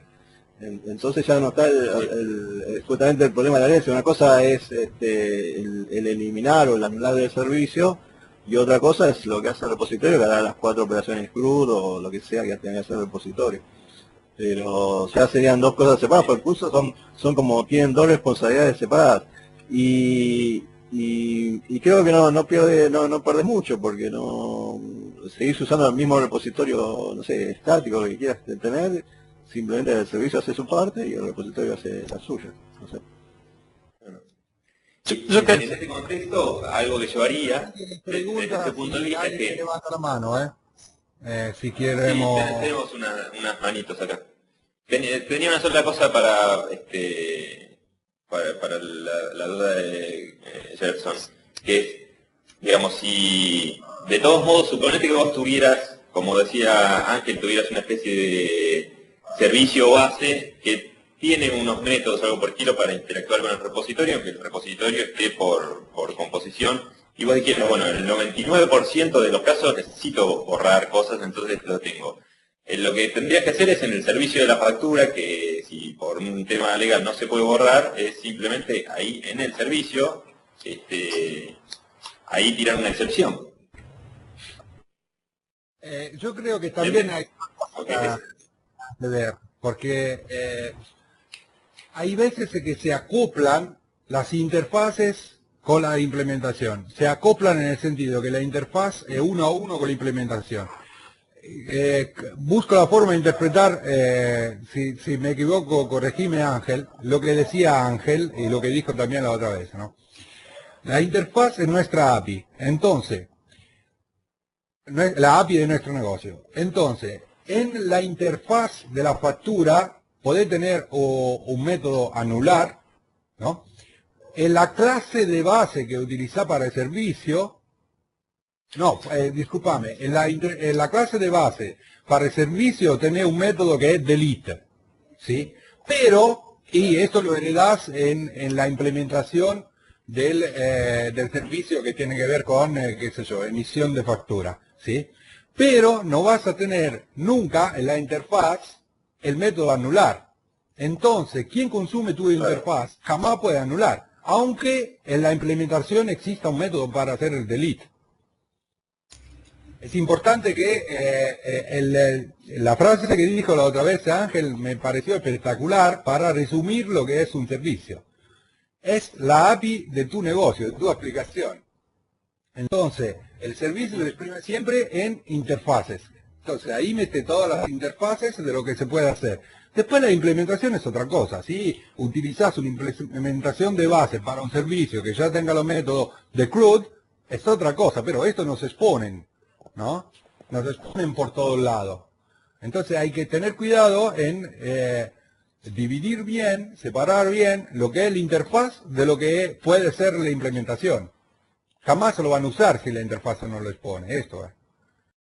Después, no sé, Javier había levantado la mano. Javier había. Hola, ¿se me escucha? Sí, Javier. Sí, mira, yo quería hablar un poco en este tema también de servicios, repositorios, todo ese tipo de cosas. Generalmente para mí el servicio debe ser, eso, lo que habéis dicho, la exposición del negocio, el qué operaciones puedo hacer. A partir de cómo se lleve eso para abajo, es otra cosa. Si miramos un poco Domain Driven Design, básicamente lo que sería un servicio como tal, una operación, sería un servicio de aplicación, que básicamente lo que hace es coordinar la lógica de nuestro negocio, que sería el dominio. ¿De acuerdo? Entonces, en ese sentido, en el tema que estaba hablando de inyección de dependencias y todo este tipo de cosas, la inyección de dependencias está bien hasta cierto punto, pero luego llega un momento en el que todo el mundo quiere utilizar inyección de dependencias para todo, y ahí es cuando se pierde el control, porque la inyección de dependencias sirve para un caso muy específico, cuando la lógica de resolución es simple.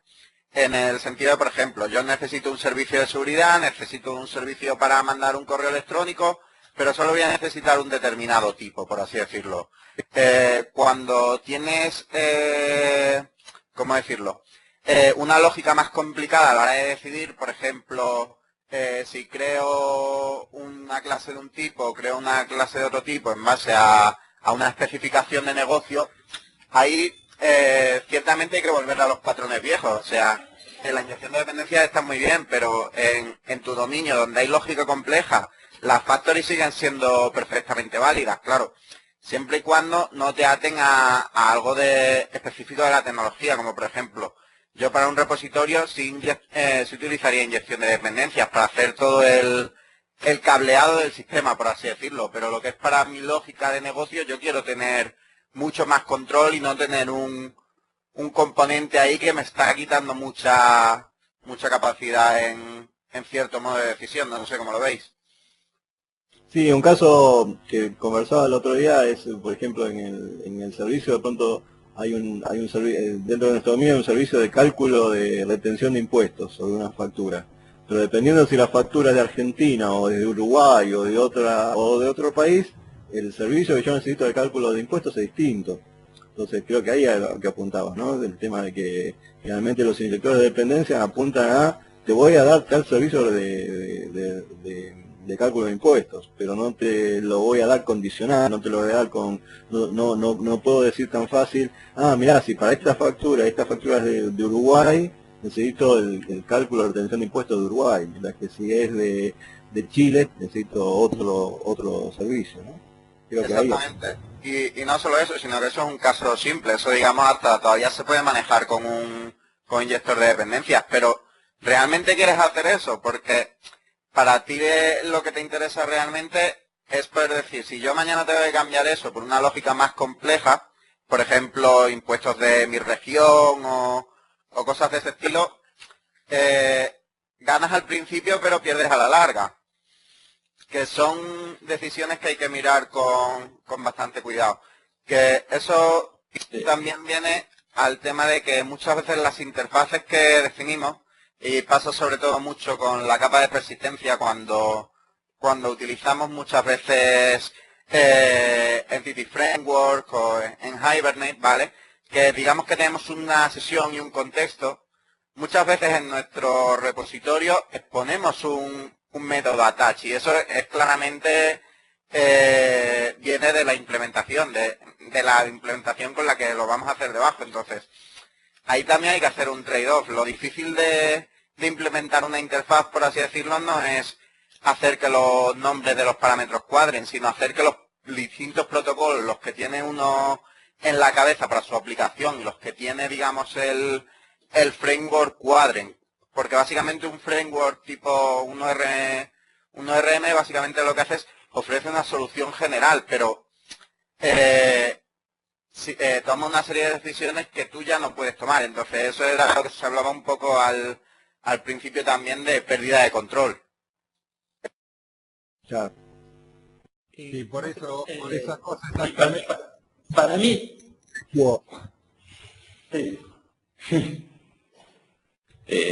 me quedó pendiente ahí cuando hablaban del ejemplo este de los impuestos en una aplicación que es multipaís. Y ahí el tema es que ahí puede estar la diferencia entre qué cosa uno inyecta como dependencia o ¿no? Porque ahí no estamos hablando, en ese caso, típicamente yo trataría de no inyectar una dependencia. Otra cosa sería generarlo por composición con una cosa dinámica, tipo plugin o algo así, para poder colgar otros. Pero lo más probable es que... Domain events ¿Perdón? se puede usar para ese caso. Eventos de dominio, digamos. podría ser algo así, pero... yo creo para ese caso no sé. La diferencia es que típicamente ahí probablemente vaya a terminar siendo un strategy o algo así, como un strategy con una factory, algo, porque el tema ahí sobre todo es que en algún momento yo voy a necesitar probar que si esta factura es de Uruguay me calcula los impuestos de Uruguay y si es de Chile me calcula los de Chile. Entonces, no es una pieza. La diferencia es que generalmente cuando usamos inyección de dependencia tendemos a usarlo para poder desacoplar y poner y sacar implementaciones diferentes, pero que típicamente no están tan ligadas a la lógica, porque acá en este caso el que el impuesto sea de Uruguay o de Chile y demás es parte del problema del dominio. Entonces es algo que vamos a querer probar, interactuar y demás, y que probablemente querramos hacer. Hay formas de modelarlo distinto, ¿no? Si uno realmente puede abstraer por completo y tener una interfaz que es totalmente única para los impuestos, y no necesita hacer más que la prueba de cada una de las implementaciones, porque es lo mismo que, digamos, porque no hay variantes realmente, es diferente, pero generalmente estas cosas lo que tienen es que ahí tienen un montón de situaciones y juegan como parte del dominio.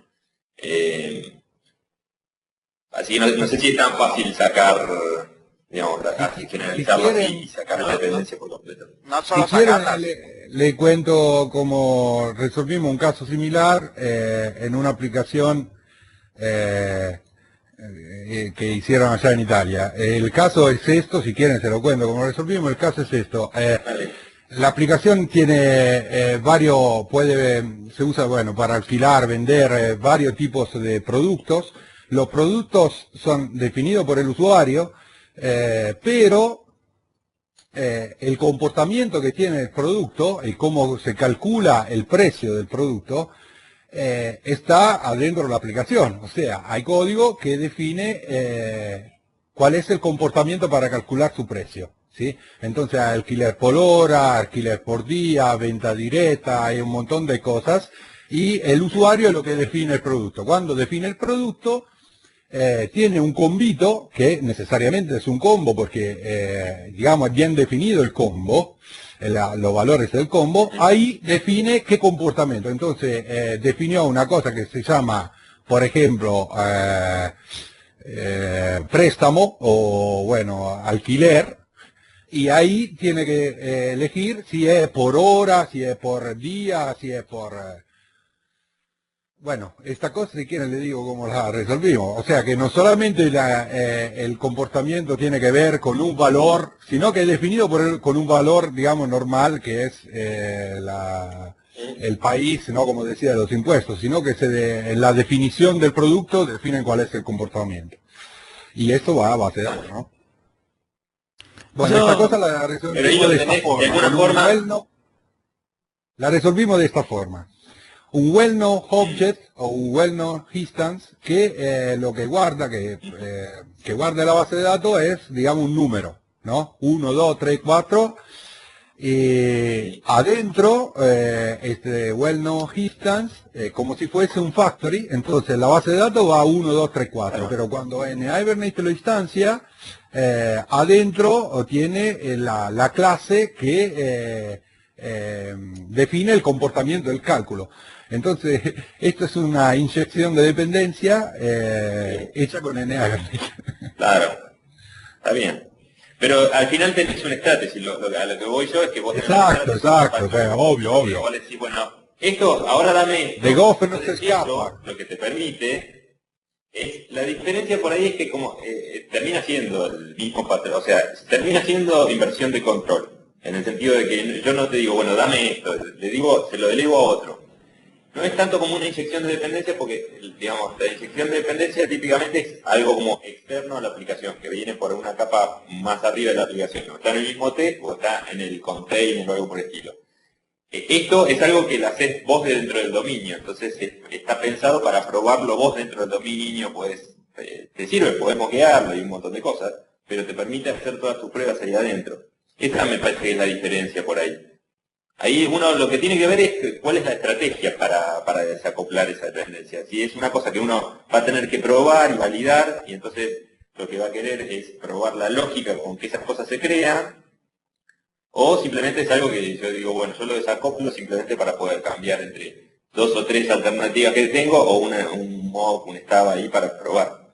Ahí es medio como distinto, no tiene, eso es una cuestión de infraestructura mía. No es un problema del negocio como en este caso. Eso me parece que es la diferencia. No sé si quieren darle mucha más vuelta. Hay unas preguntas más acá. Que Orlán. Quedó una duda ahí dando vuelta, a ver. ¿Cómo realizarían un test de un método que inserta datos a una base de datos como SQL? ¿Cuál sería el criterio para saber si la prueba fue satisfactoria? Dice. Y bueno, o sea... Sí. ¿Cómo? Dale, José.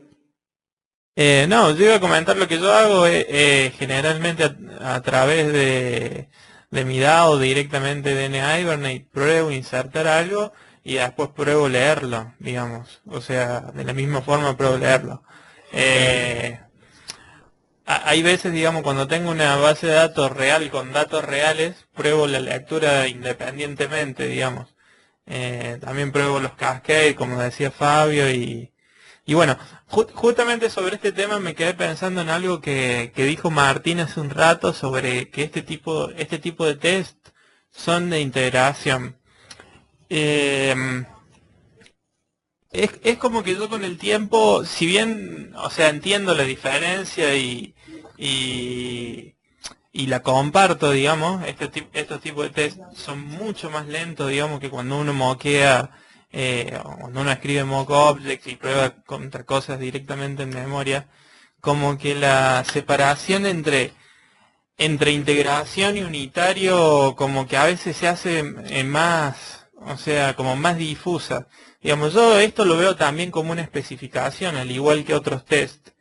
Y parte de mi especificación se cumple tanto como, algunas veces se cumple poniendo alguna dependencia como un objeto mock, y otras veces usando la base de datos real, digamos. O sea, el hecho de que cuando elimino, no sé, por decir, cuando elimino algo y se eliminan algunos ítems relacionados, por decir un cascade, es una especificación totalmente válida como cualquier otra especificación. Y por ahí el test de integración también es como subjetivo, porque a veces test de integración se entiende como algo que se prueba desde una punta a la otra, qué sé yo, sin incluir la interfaz gráfica, probar desde el presenter todo hacia abajo, por decir, como que por ahí eso me parece que a veces la diferencia entre ambas cosas empieza a ser difusa y a veces pierde como sentido la categorización, más allá de categorizarlo en que como vos decís me parece perfecto porque yo hago exactamente lo mismo, o sea, tengo diferentes perfiles en TeamCity donde uno corre, no sé, cada una hora por decir, porque son más lentos, obviamente, digamos, o sea, eso no, esa me parece una de las cosas más importantes, pero por ahí la separación entre integración, ¿no? Por ahí es, bueno, esa era mi opinión, no sé ustedes qué, lo dejo ahí como... Sí, una comentario sobre eso. Sí, dale. Sí, un comentario sobre eso. Primero, una cosa es test unitario. O sea, recordemos, test unitario es probar una unidad de software en general una clase. ¿Por qué están los test unitarios? Simplemente para cuando yo pruebo eso, es como probar no sé, la rueda de un auto, pruebo la rueda y no voy con todo el auto, que a lo mejor todavía tengo que probar el motor o no tengo gasolina o lo que sea.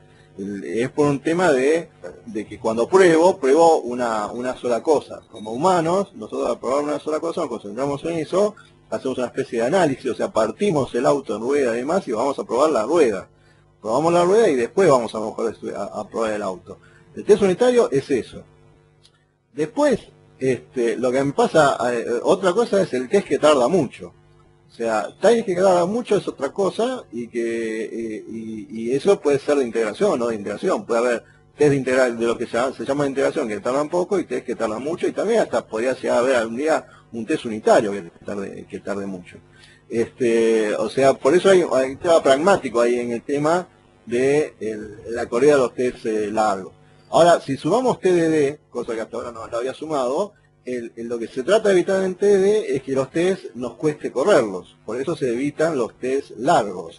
Ahora, yo en TDD, por lo menos yo pongo test de integración y test unitarios o test unintegrados o unitarios, como quieran llamarlo, siempre sean cortos. Siempre que sean cortos yo los pongo, porque no me cuesta correr los test. Antes de tomar un café corro los test, veo todo en verde y el alma se me alegra. Eso es lo que tiene que tener en este caso TD. Por ejemplo, cuando yo programo, voy a pasar el aviso comercial de nuevo, AJ Sharp es un intérprete que está armado desde abajo hacia arriba y son todos test. O sea, pero son todos test sin mock, no tiene un solo mock. Porque no me cuesta nada, es un intérprete, no tiene base de datos ni nada. O sea, TD no significa hacer test unitarios, sino hacer test. Y si por un tema pragmático, tratamos de hacer los test cortos. Ahora, si hay test de integración que se bailan la conga, pero que se bailan la conga y tarda un microsegundo, yo lo pongo. O sea, yo creo que va más la separación va entre test largo y test corto, más que de integración unitario, Claro. integral unitario. A eso me refería justamente. Por un tema de TDD, un tema de TDD. Ahora, si después en el build server, al build server lo hago bailar la conga durante 10 minutos porque le corro un test muy largo, se lo pongo al build server y no a mi TDD, a lo mejor. O sea, simplemente por eso. No, yo yo creo me acuerdo en eso. Sí, ya está. Sí, perdón. No, yo estoy de acuerdo en eso y creo que son dos taxonomías distintas, como vos decís, y absolutamente, la TDD no, digamos, no quiere decir que, aunque uno normalmente cuando lee o escribe o lo describe, normalmente decimos, bueno, haces una prueba unitaria, no necesariamente la prueba es unitaria. Lo que pasa es que nos viene medio pegado el tema de que, de todos modos, no tenemos frameworks diferentes y usamos los mismos frameworks tipo XUnit o lo que sea en general para hacer las pruebas unitarias en la integración. Para mí la diferencia importante entre la prueba entre la prueba unitaria y la integración tiene que ver con lo que decía Ángel antes, de que la prueba unitaria, esta es la diferencia, ¿no? En la prueba unitaria yo tengo que estar concentrado en que necesito probar solamente lo que quiero probar. Por eso en general se moquean cosas y todo lo demás. Y no es solamente por el hecho de el tiempo que tarda. Porque muchas veces, como decía Ángel, ¿no? Uno tiene cosas que a lo mejor no tardan mucho, porque igual está internamente ahí. Lo que pasa es que yo a veces me pongo un mock simplemente para hacer algo, para hacer un estado, para hacer digamos, como un atajo de lo que yo quiero que me devuelva, casualmente porque quiero evitar tener que meterme a especular si tengo un efecto, un side effect o alguna cosa con la implementación real. Eso es, digamos, la prueba de integración básicamente lo que hace es despojarme de las dependencias. Pasa que las dependencias más fuertes suelen ser las que son externas y quedan como medio, hasta cierto punto, fuera de la órbita de mi proceso, ¿no? Entonces, cuando toco File System, toco la base de datos, toco el web server o toco cualquier cosa ahí, suele pasar que es mucho más fuerte porque tengo otro problema que también en general se hace molesto, digamos, en TDD y este tipo de cosas, y es que necesito, en el momento que voy a hacer la prueba, tengo la dependencia esa de que eso tiene que ser así. Si toca el web server tiene que estar prendido, si llama un servicio, el servicio tiene que estar funcionando. La base de datos tiene que estar en un estado, si toca un file, el file tiene que estar, tengo que tener permisos, tengo que poder escribir. Ese es el tipo de cosas que uno trata de desacoplar. Generalmente, más que nada es difícil la diferencia, pero para mí, en general, trato de separar lo que es, como test de integración, todo lo que tiene que ver con una dependencia externa fuerte a lo que yo estoy probando, ¿tá? Que no es algo que está bajo mi control directo, ¿no? Sí. Ahí quería poner una base. El tema del mock también tiene un peligro, porque cuando uno moquea, ¿qué es el tema del mock? No solamente poner algo por abajo del test de lo que estamos testeando, o sea, poniéndole un eje a la rueda, digamos, porque estoy probando la rueda, pero necesito un eje a lo mejor para probarla. Le pongo algo por abajo, pero también el mock lo que hace es que nosotros le preguntamos al mock después, che, ¿te hizo girar el eje? Y yo a veces pienso que eso es como que nos estamos metiendo en lo que está por abajo de la rueda, y si el día de mañana lo cambiamos, vamos a tener que cambiar un montón de test. O sea, yo no sé si sería tanto... El modo como le estoy preguntando cosas... Cuando usas explícito, digamos, o sea, claro, cuando le vas a preguntar mock, cuando usas mock y no stubs. Claro, eso. O sea, me parece que... Mock con expectativas. Claro, esa expectativa es como te estás metiendo más allá de la rueda. Cuando el día de mañana se te ocurra implementarlo de otra forma, porque en vez de eje pones otra cosa que se le ocurra mañana, todos esos mocks que le preguntaban, che, tu eje giró, van a fallar. Todas esas expectativas van a fallar. Yo preferiría a lo mejor tratar de preguntarle al dominio, che, avanzó el auto, qué sé yo, algo así, más que por abajo preguntarle, che, giró el eje, porque es como meterse en la implementación de abajo, ¿no? O sea, yo advertiría eso. Sé que los mocks se usan mucho y tienen mucho éxito y demás, pero también levantaría la mano que el mock te da ese tema, ¿no? Sí, también ahí hay que separar el tema, bueno, de volver a la discusión, que a veces también se torna en una discusión demasiado larga, pero por eso en ese contexto sí es importante la discusión entre mocks y stubs. Lo que suele pasar es que de todos modos uno dice, bueno, porque estoy usando un framework de mock, y cuando uno ve, en general, la mayor parte de las veces lo estamos usando como un stub, simplemente lo ponemos ahí para decirle, bueno, cuando te llamen, devolveme esto. Los frameworks de mock, y cuando uno lo usa como mock y te pone expectativas y trata de ver por dónde pasó, grabar cosas y demás, tienen ese riesgo que dice Ángel, que comparto totalmente. A veces es útil, sobre todo cuando uno está avanzando piezas de infraestructura, medio bajas y demás, pero es todo un tema y son más complejos de mantener cuando uno está cambiando después las implementaciones abajo. Son un tema, digamos. Me puedo que una especie de acople contra un comportamiento esperado de algo que se supone que yo no tenía que conocer al principio, ¿no? Sí, son mal necesarios a veces. Ajá. Sí, se te escucha muy bajo. Se te escucha bajito. A ver, ¿ahora mejor? Sí, bárbaro. Vale, sí, yo quería poner un apunte en eso que habéis dicho de los mocks. ¿Entras a más bajo nivel, por así decirlo, a detalles de la implementación de otro componente? Sí, no, porque cuando tú tienes una dependencia, obviamente estableces un protocolo de llamadas con esa dependencia y tú tienes que validar eso. De hecho, es bueno que haya ese tipo de cosas. ¿Por qué? Porque si tú cambias alguna vez la implementación de tu otro componente, tienes que tener el mock respetando esa interfaz. No sé si me explico. Es decir, cuando tú tienes una dependencia, haces con el mock pruebas que se han hecho una serie de llamadas, como por ejemplo el eje giro. Pero es que tu componente se basa en que el eje gire para poder funcionar. O sea, testeas también la integración. De hecho, lo que haces con un mock básicamente es escribir el contrato. Nosotros cuando escribimos pruebas unitarias lo que estamos escribiendo es la parte del contrato que no se refiere a lo que es la asignatura que lo vemos con la compilación, sino a más el protocolo de comunicación que hay entre los componentes.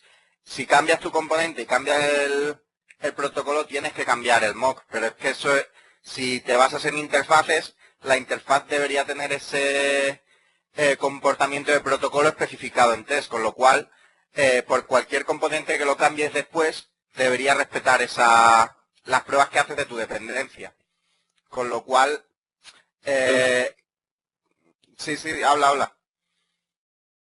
No, es que eso con un stub lo puedes probar. Pero a lo que se refería Ángel es cuando vos tenés esa expectativa de que yo quiero saber si, digamos, o cosas, este tipo de cosas que se hacen a veces con expectativa de decir, bueno, fíjate que cuando te llamen después, agarrar y validar que te haya llamado primero a A, después a B y después a C. Y esa es la secuencialidad del programa. Muchas veces el riesgo que hay ahí implícito, muchas veces hace falta, pero el riesgo que hay implícito es que eso termine ocultando en realidad una falencia de diseño, que es que yo metí una secuencialidad donde podría haber tratado de evitarla. A eso vamos. Hay momentos en que lo necesitas, pero la interfaz podrías probarla totalmente simplemente con que el stub que implementa la interfaz que vos tenías definida. El problema es cuando vos querés saber cómo te llamó adentro y qué disparó eso, ¿no? Es un poco la diferencia entre prueba de caja blanca y es la diferencia entre prueba de caja blanca y de caja negra, más o menos para unidades, digamos. Para hola, sí. Sí, lo que hay. Sí, porque, o sea, digamos, cuando testeas las expectativas así del mock, es como que ya estás viendo un poco más adentro de... Claro. Y a veces uno termina No la implementación necesariamente. No estás necesariamente viendo la implementación, porque el mock tuyo no tiene la implementación real, entonces no estás probando cómo cambia el estado interno.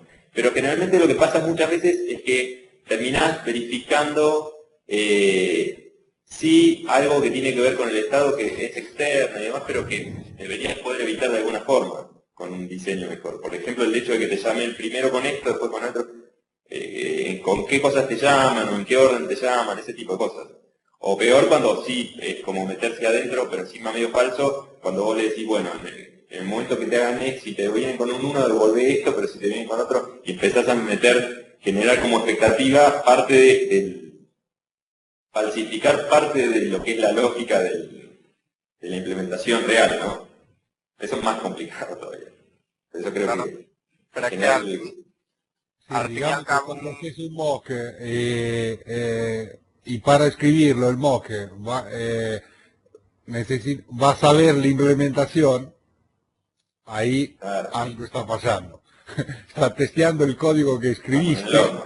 y no, claro, y no el Ah. código que tenés que escribir. No el comportamiento que tenés que implementar. Esto creo que hay veces que uno, yo he visto que escribe el test y mientras tanto escribió 25 líneas de código dentro del método y después empieza a testear y mira lo que escribió dentro del método para saber qué testear. Y cuando hace esto es probable que te mande alguna macana como testear el comportamiento que implementaste dentro de ese método. O sea, todos los pasos que implementas ahí. ¿Cómo? Eso es lo importante de TDD, por eso es importante. Por eso es importante TDD, por eso es importante escribir el test primero. Claro. claro, pero es que eso, es que al final lo que estás haciendo es realizar las expectativas en lugar de ponerlas en test del otro componente, que es lo que deberían tener y en lo que deberías tú fijar a la hora de hacer un mock, las estás poniendo, digamos, en el propio mock. O sea, lo que me refiero es que no está mal que mires la secuencia de llamadas, porque estás viendo cómo tu componente utiliza la dependencia, si la utiliza bien, y no está mal tampoco el hacer aserciones sobre qué hace el mock, pero siempre que esas aserciones estén basadas en la interfaz de la operación. Es decir, si yo tengo una interfaz, por ejemplo, de un repositorio por poner, sé que no le puedo llamar con página -1, pero es con el número de página -1, por ejemplo. Pero eso me lo da la interfaz, eso no me lo debería dar la implementación. Eso es un contrato y eso lo debo yo poner en el mock. Y debo asegurarme de que no llamo con -1. ¿Por qué? Porque estoy violando la interfaz de comunicación con mi dependencia. No, yo no estoy tan de acuerdo en esto. Porque el -1 lo tiene que tener la implementación o sea, vos llamás con lo que se te ocurra, ¿no? Con lo que quieras.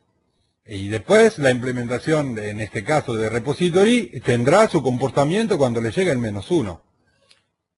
Pero entonces estás violando un principio de diseño en tanto que tú en la interfaz... ¿Quién te dice que el repository te obliga a pasarle un valor válido para el número de página? También puede tener el comportamiento de default. Que por ejemplo, si le pasa -1, dice, bueno, entonces página 1. Yo empiezo de la primera página y te devuelvo el resultado. O en algunos lados es posible que algún ingeniero del sistema te diga, no, en ese caso tenés que devolver una excepción porque hay un error arriba. Yo trato de evitarle esta cosa y de tener comportamiento default. Por eso a mí me parece que exactamente controlar que lo haya llamado con -1 o con no. A mí lo que me interesa es que lo haya llamado y que los parámetros capaz dependen de algo que escribí yo, de un comportamiento externo. Por ejemplo, en el caso del servicio, al servicio le paso, supongamos, una clase y que llame a repository con los parámetros que dependen de esa clase, porque hace una transformación interna. Pero después, si le está bien o no, es cuestión de repository, darme un error o no darme un error, pero a mí lo que me interesa es el servicio que estoy implementando, tiene que hacer una transformación de una clase a parámetros para el repository, bueno, que haga esa transformación, sin necesidad de los valores. Volviendo al ejemplo ese del -1, sí, perdón, volviendo al ejemplo del -1, para mí hay un tema ahí, puede ser que yo quiera probar, porque yo digo, bueno, yo voy a llamar a esto, pero esto va a estar usando por detrás y yo estoy queriendo, en mi componente estoy queriendo ver cómo el repositorio, en el momento que por adentro haga la llamada al repositorio, me dé una excepción porque yo determiné que el -1 está mal y me tiene que dar una excepción porque yo lo que quiero probar es cómo maneja la excepción mi componente, ¿no? Cómo la va a recibir y cómo la maneja. Pero en este caso, Para hacer eso, específicamente, yo no necesito generar una expectativa. Yo lo que tengo que ver es casualmente que parte de la interfaz o parte del protocolo, ¿no?, de la interfaz, es que cuando yo le paso un valor inválido o algo por el estilo, se supone que me tiene que tirar una excepción. Y eso es lo que yo voy a probar, que es, digamos que, como esto me tiene que tirar una excepción, mi mock lo que va a hacer es tirar una excepción, mi stub, digamos en este caso, me va a tirar una excepción, casualmente para que yo pueda probar en mi lógica qué hago con esa excepción, cómo la maneja y demás, digamos, cómo se propaga. Pero no sé si en ese caso, por ejemplo, lo tiene que hacer. Yo entiendo y estoy de acuerdo con Javier, creo, que es que hay casos en que no está mal. Lo que yo digo, que creo que es a donde apuntaba Ángel, es que hay que tener cuidado con ese tipo de cosas, porque por ejemplo, el tema de decir, bueno, pero yo sé que quiero verificar que me llamaron en este orden porque este es el orden en que deberían llamarse estos métodos, que yo tengo que llamar un método que inicializa, uno que ejecuta tal cosa y después otro que me devuelve el valor o algo así, ¿no? Entonces, yo podría hacer una prueba desde mi lado para hacer eso, pero ojo porque eso muchas veces esconde que tal vez pueda hacer pueda diseñar mejor el componente ese que estoy moqueando para que no tenga que tener esa secuencia, digamos. Esa secuencialidad es peligrosa porque me está generando acoplamiento no con una implementación, sino con una secuencialidad a nivel de protocolo, que es un problema de diseño también.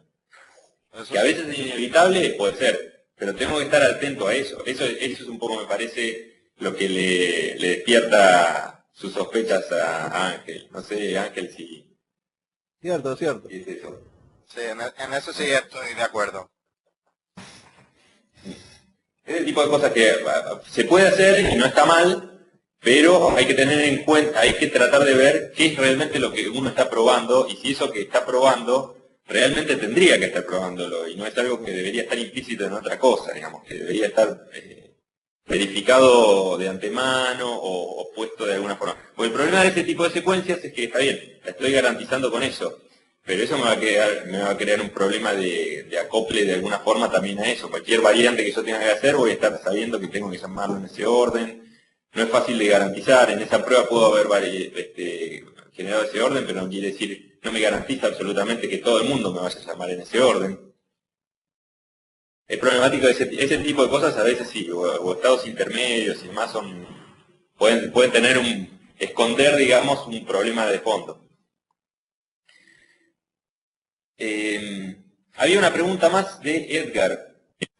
Sí, voy por ahí, el Y tema dentro de MVB, creo que estaba preguntando, puede ser, dentro de MVVM, mi model sería mi servicio, o mi servicio consume mi model, o no requiere un servicio. Bueno, un poco con mucha duda. A ver si lo puedo interpretar. MVVM es Model View View Model. Sí, señor. Eso sería la idea. Bueno, primero,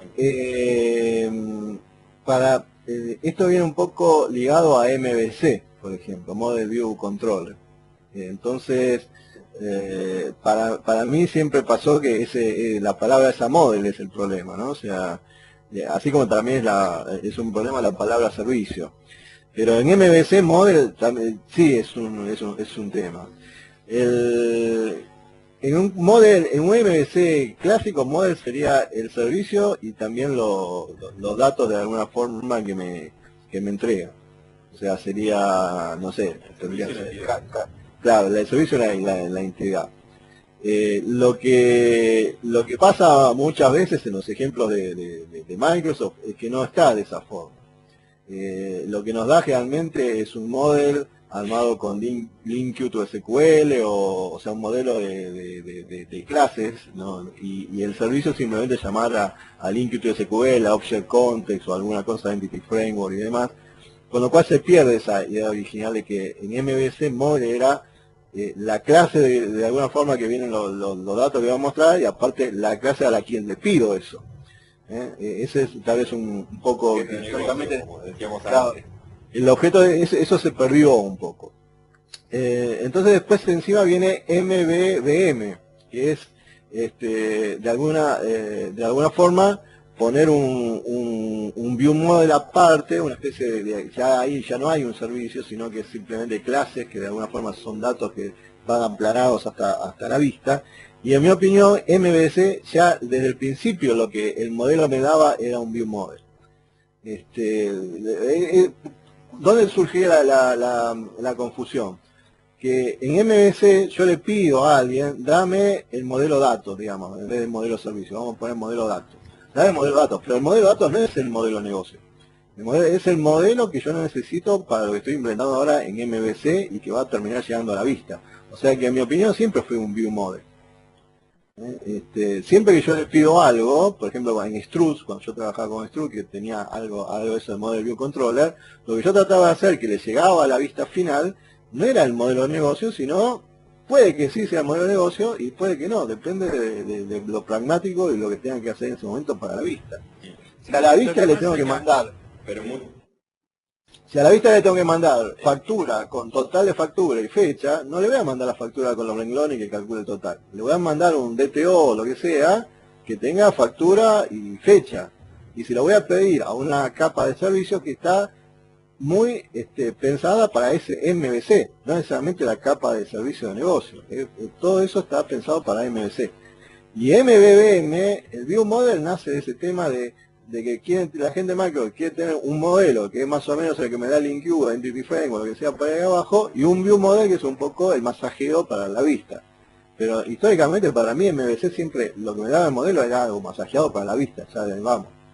Después por abajo yo llamaba a la API de negocios y me daba lo que me daba y se masajeaba de alguna forma o ya se producían DTOs y demás. Pero siempre que se habla ahí del modelo, en MVC y MVVM, para mí siempre ha sido orientado a la vista. Por un tema pragmático, de simplicidad, de no escribir más, de no poner DTOs o otra cosa, muchas veces le damos el mismo modelo que tenemos ahí en el negocio, pero simplemente por, digamos, fiaca, por lazy. Sí. Sí, en realidad es que no debería ser un problema eso. Que yo le pase el mismo o le pase una versión diferente. Realmente eso es parte del concepto de aislamiento, digamos. Si yo le paso uno que es levemente diferente o es el mismo, mientras le pase uno que el tipo entiende que le sirve como contrato y que yo después lo uso como está o lo masajeo para seguir trabajando, es independiente. En el caso del View Model me parece, creo que José quería decir algo, porque José trabajó bastante, ¿no? Porque es algo que está muy pegado a View Model, a WPF y así. Sí, lo que pasa es que, o sea, hay una cosa, digamos, yo también yo he trabajado más que nada en aplicaciones con WPF y con WPF. También he trabajado un poco en aplicaciones web con MVC y hemos usado el concepto de View Model. Lo que pasa es que en el tema de Model View Model, o sea, se parte de un patrón que define Fowler como Presentation Model, digamos. El patrón era básicamente ese, digamos. Lo que se usa acá, digamos, es lo que suele pasar es que el View Model de WPF tiene como un poco más de responsabilidades, digamos, porque es lo que viene a representar el View Model acá es todo lo que está en la pantalla, todo, o sea, desde textbox o de la propiedad text, o sea, porque lo que se busca es lo que dio origen a esto fue la infraestructura de data binding de WPF. Partamos de esa base, digamos. Que tiene puntos model. ¿Cómo? ¿No? O sea, le obligás a un punto model a todo el SAML. ¿O no podés ligar una región, no la podés ligar a un modelo y otra región a otra? Sí, o sea, podés hacer, digamos, es muy flexible la infraestructura de data binding.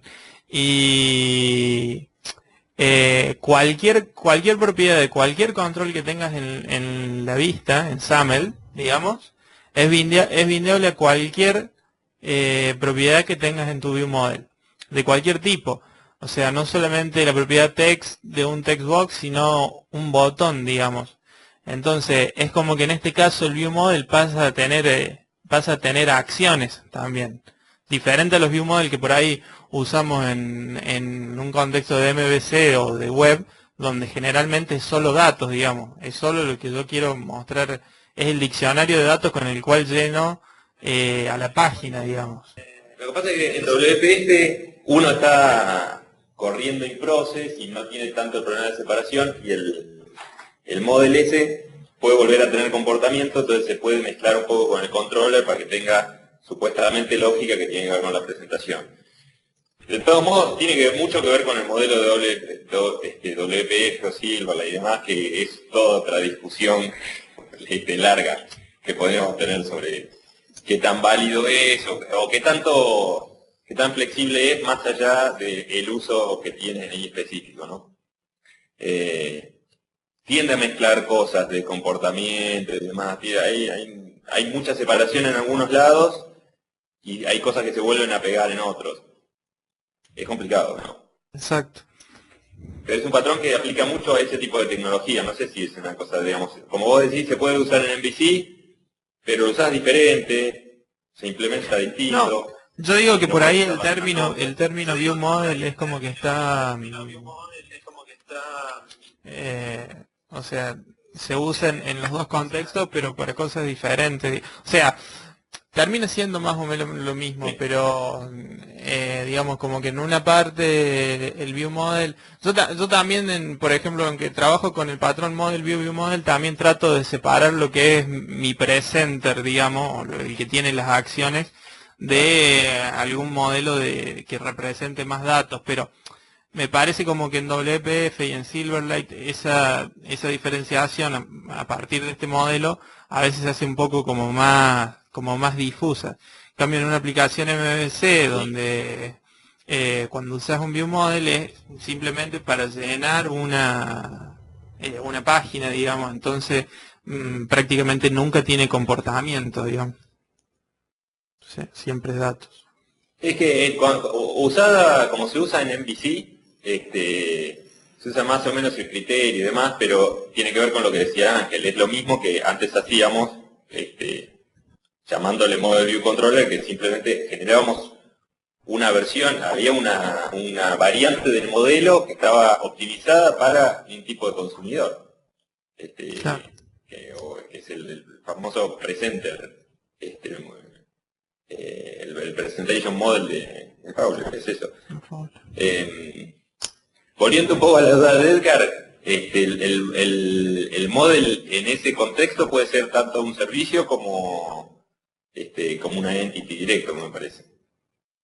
La diferencia es que vas a hacer una versión, el view model va a tener una versión específica para bindear, digamos.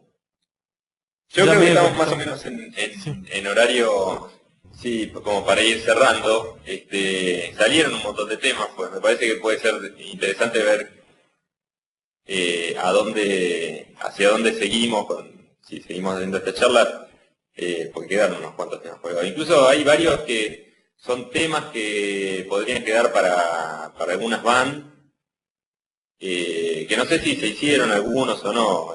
Hoy hablamos bastante de REST, bueno, de Model View y Model se habían hecho algunos, de DDD se hicieron, pero por ahí se pueden hacer algunas otras cosas, ¿no? Suele pasar con muchos de esos temas que cuando uno agarra y hace una van o algo así sobre, no sé, REST, como es muy grande el espacio conceptual, uno no llega muy granular, uno dice, no, pero ya hicimos de REST, pero de REST en una van se cubre una hora, algo por el estilo, a lo mejor se da para hacer, se pueden hacer subtemas dentro de eso, por ahí. Igual que el tema que hablamos hoy, de las APIs.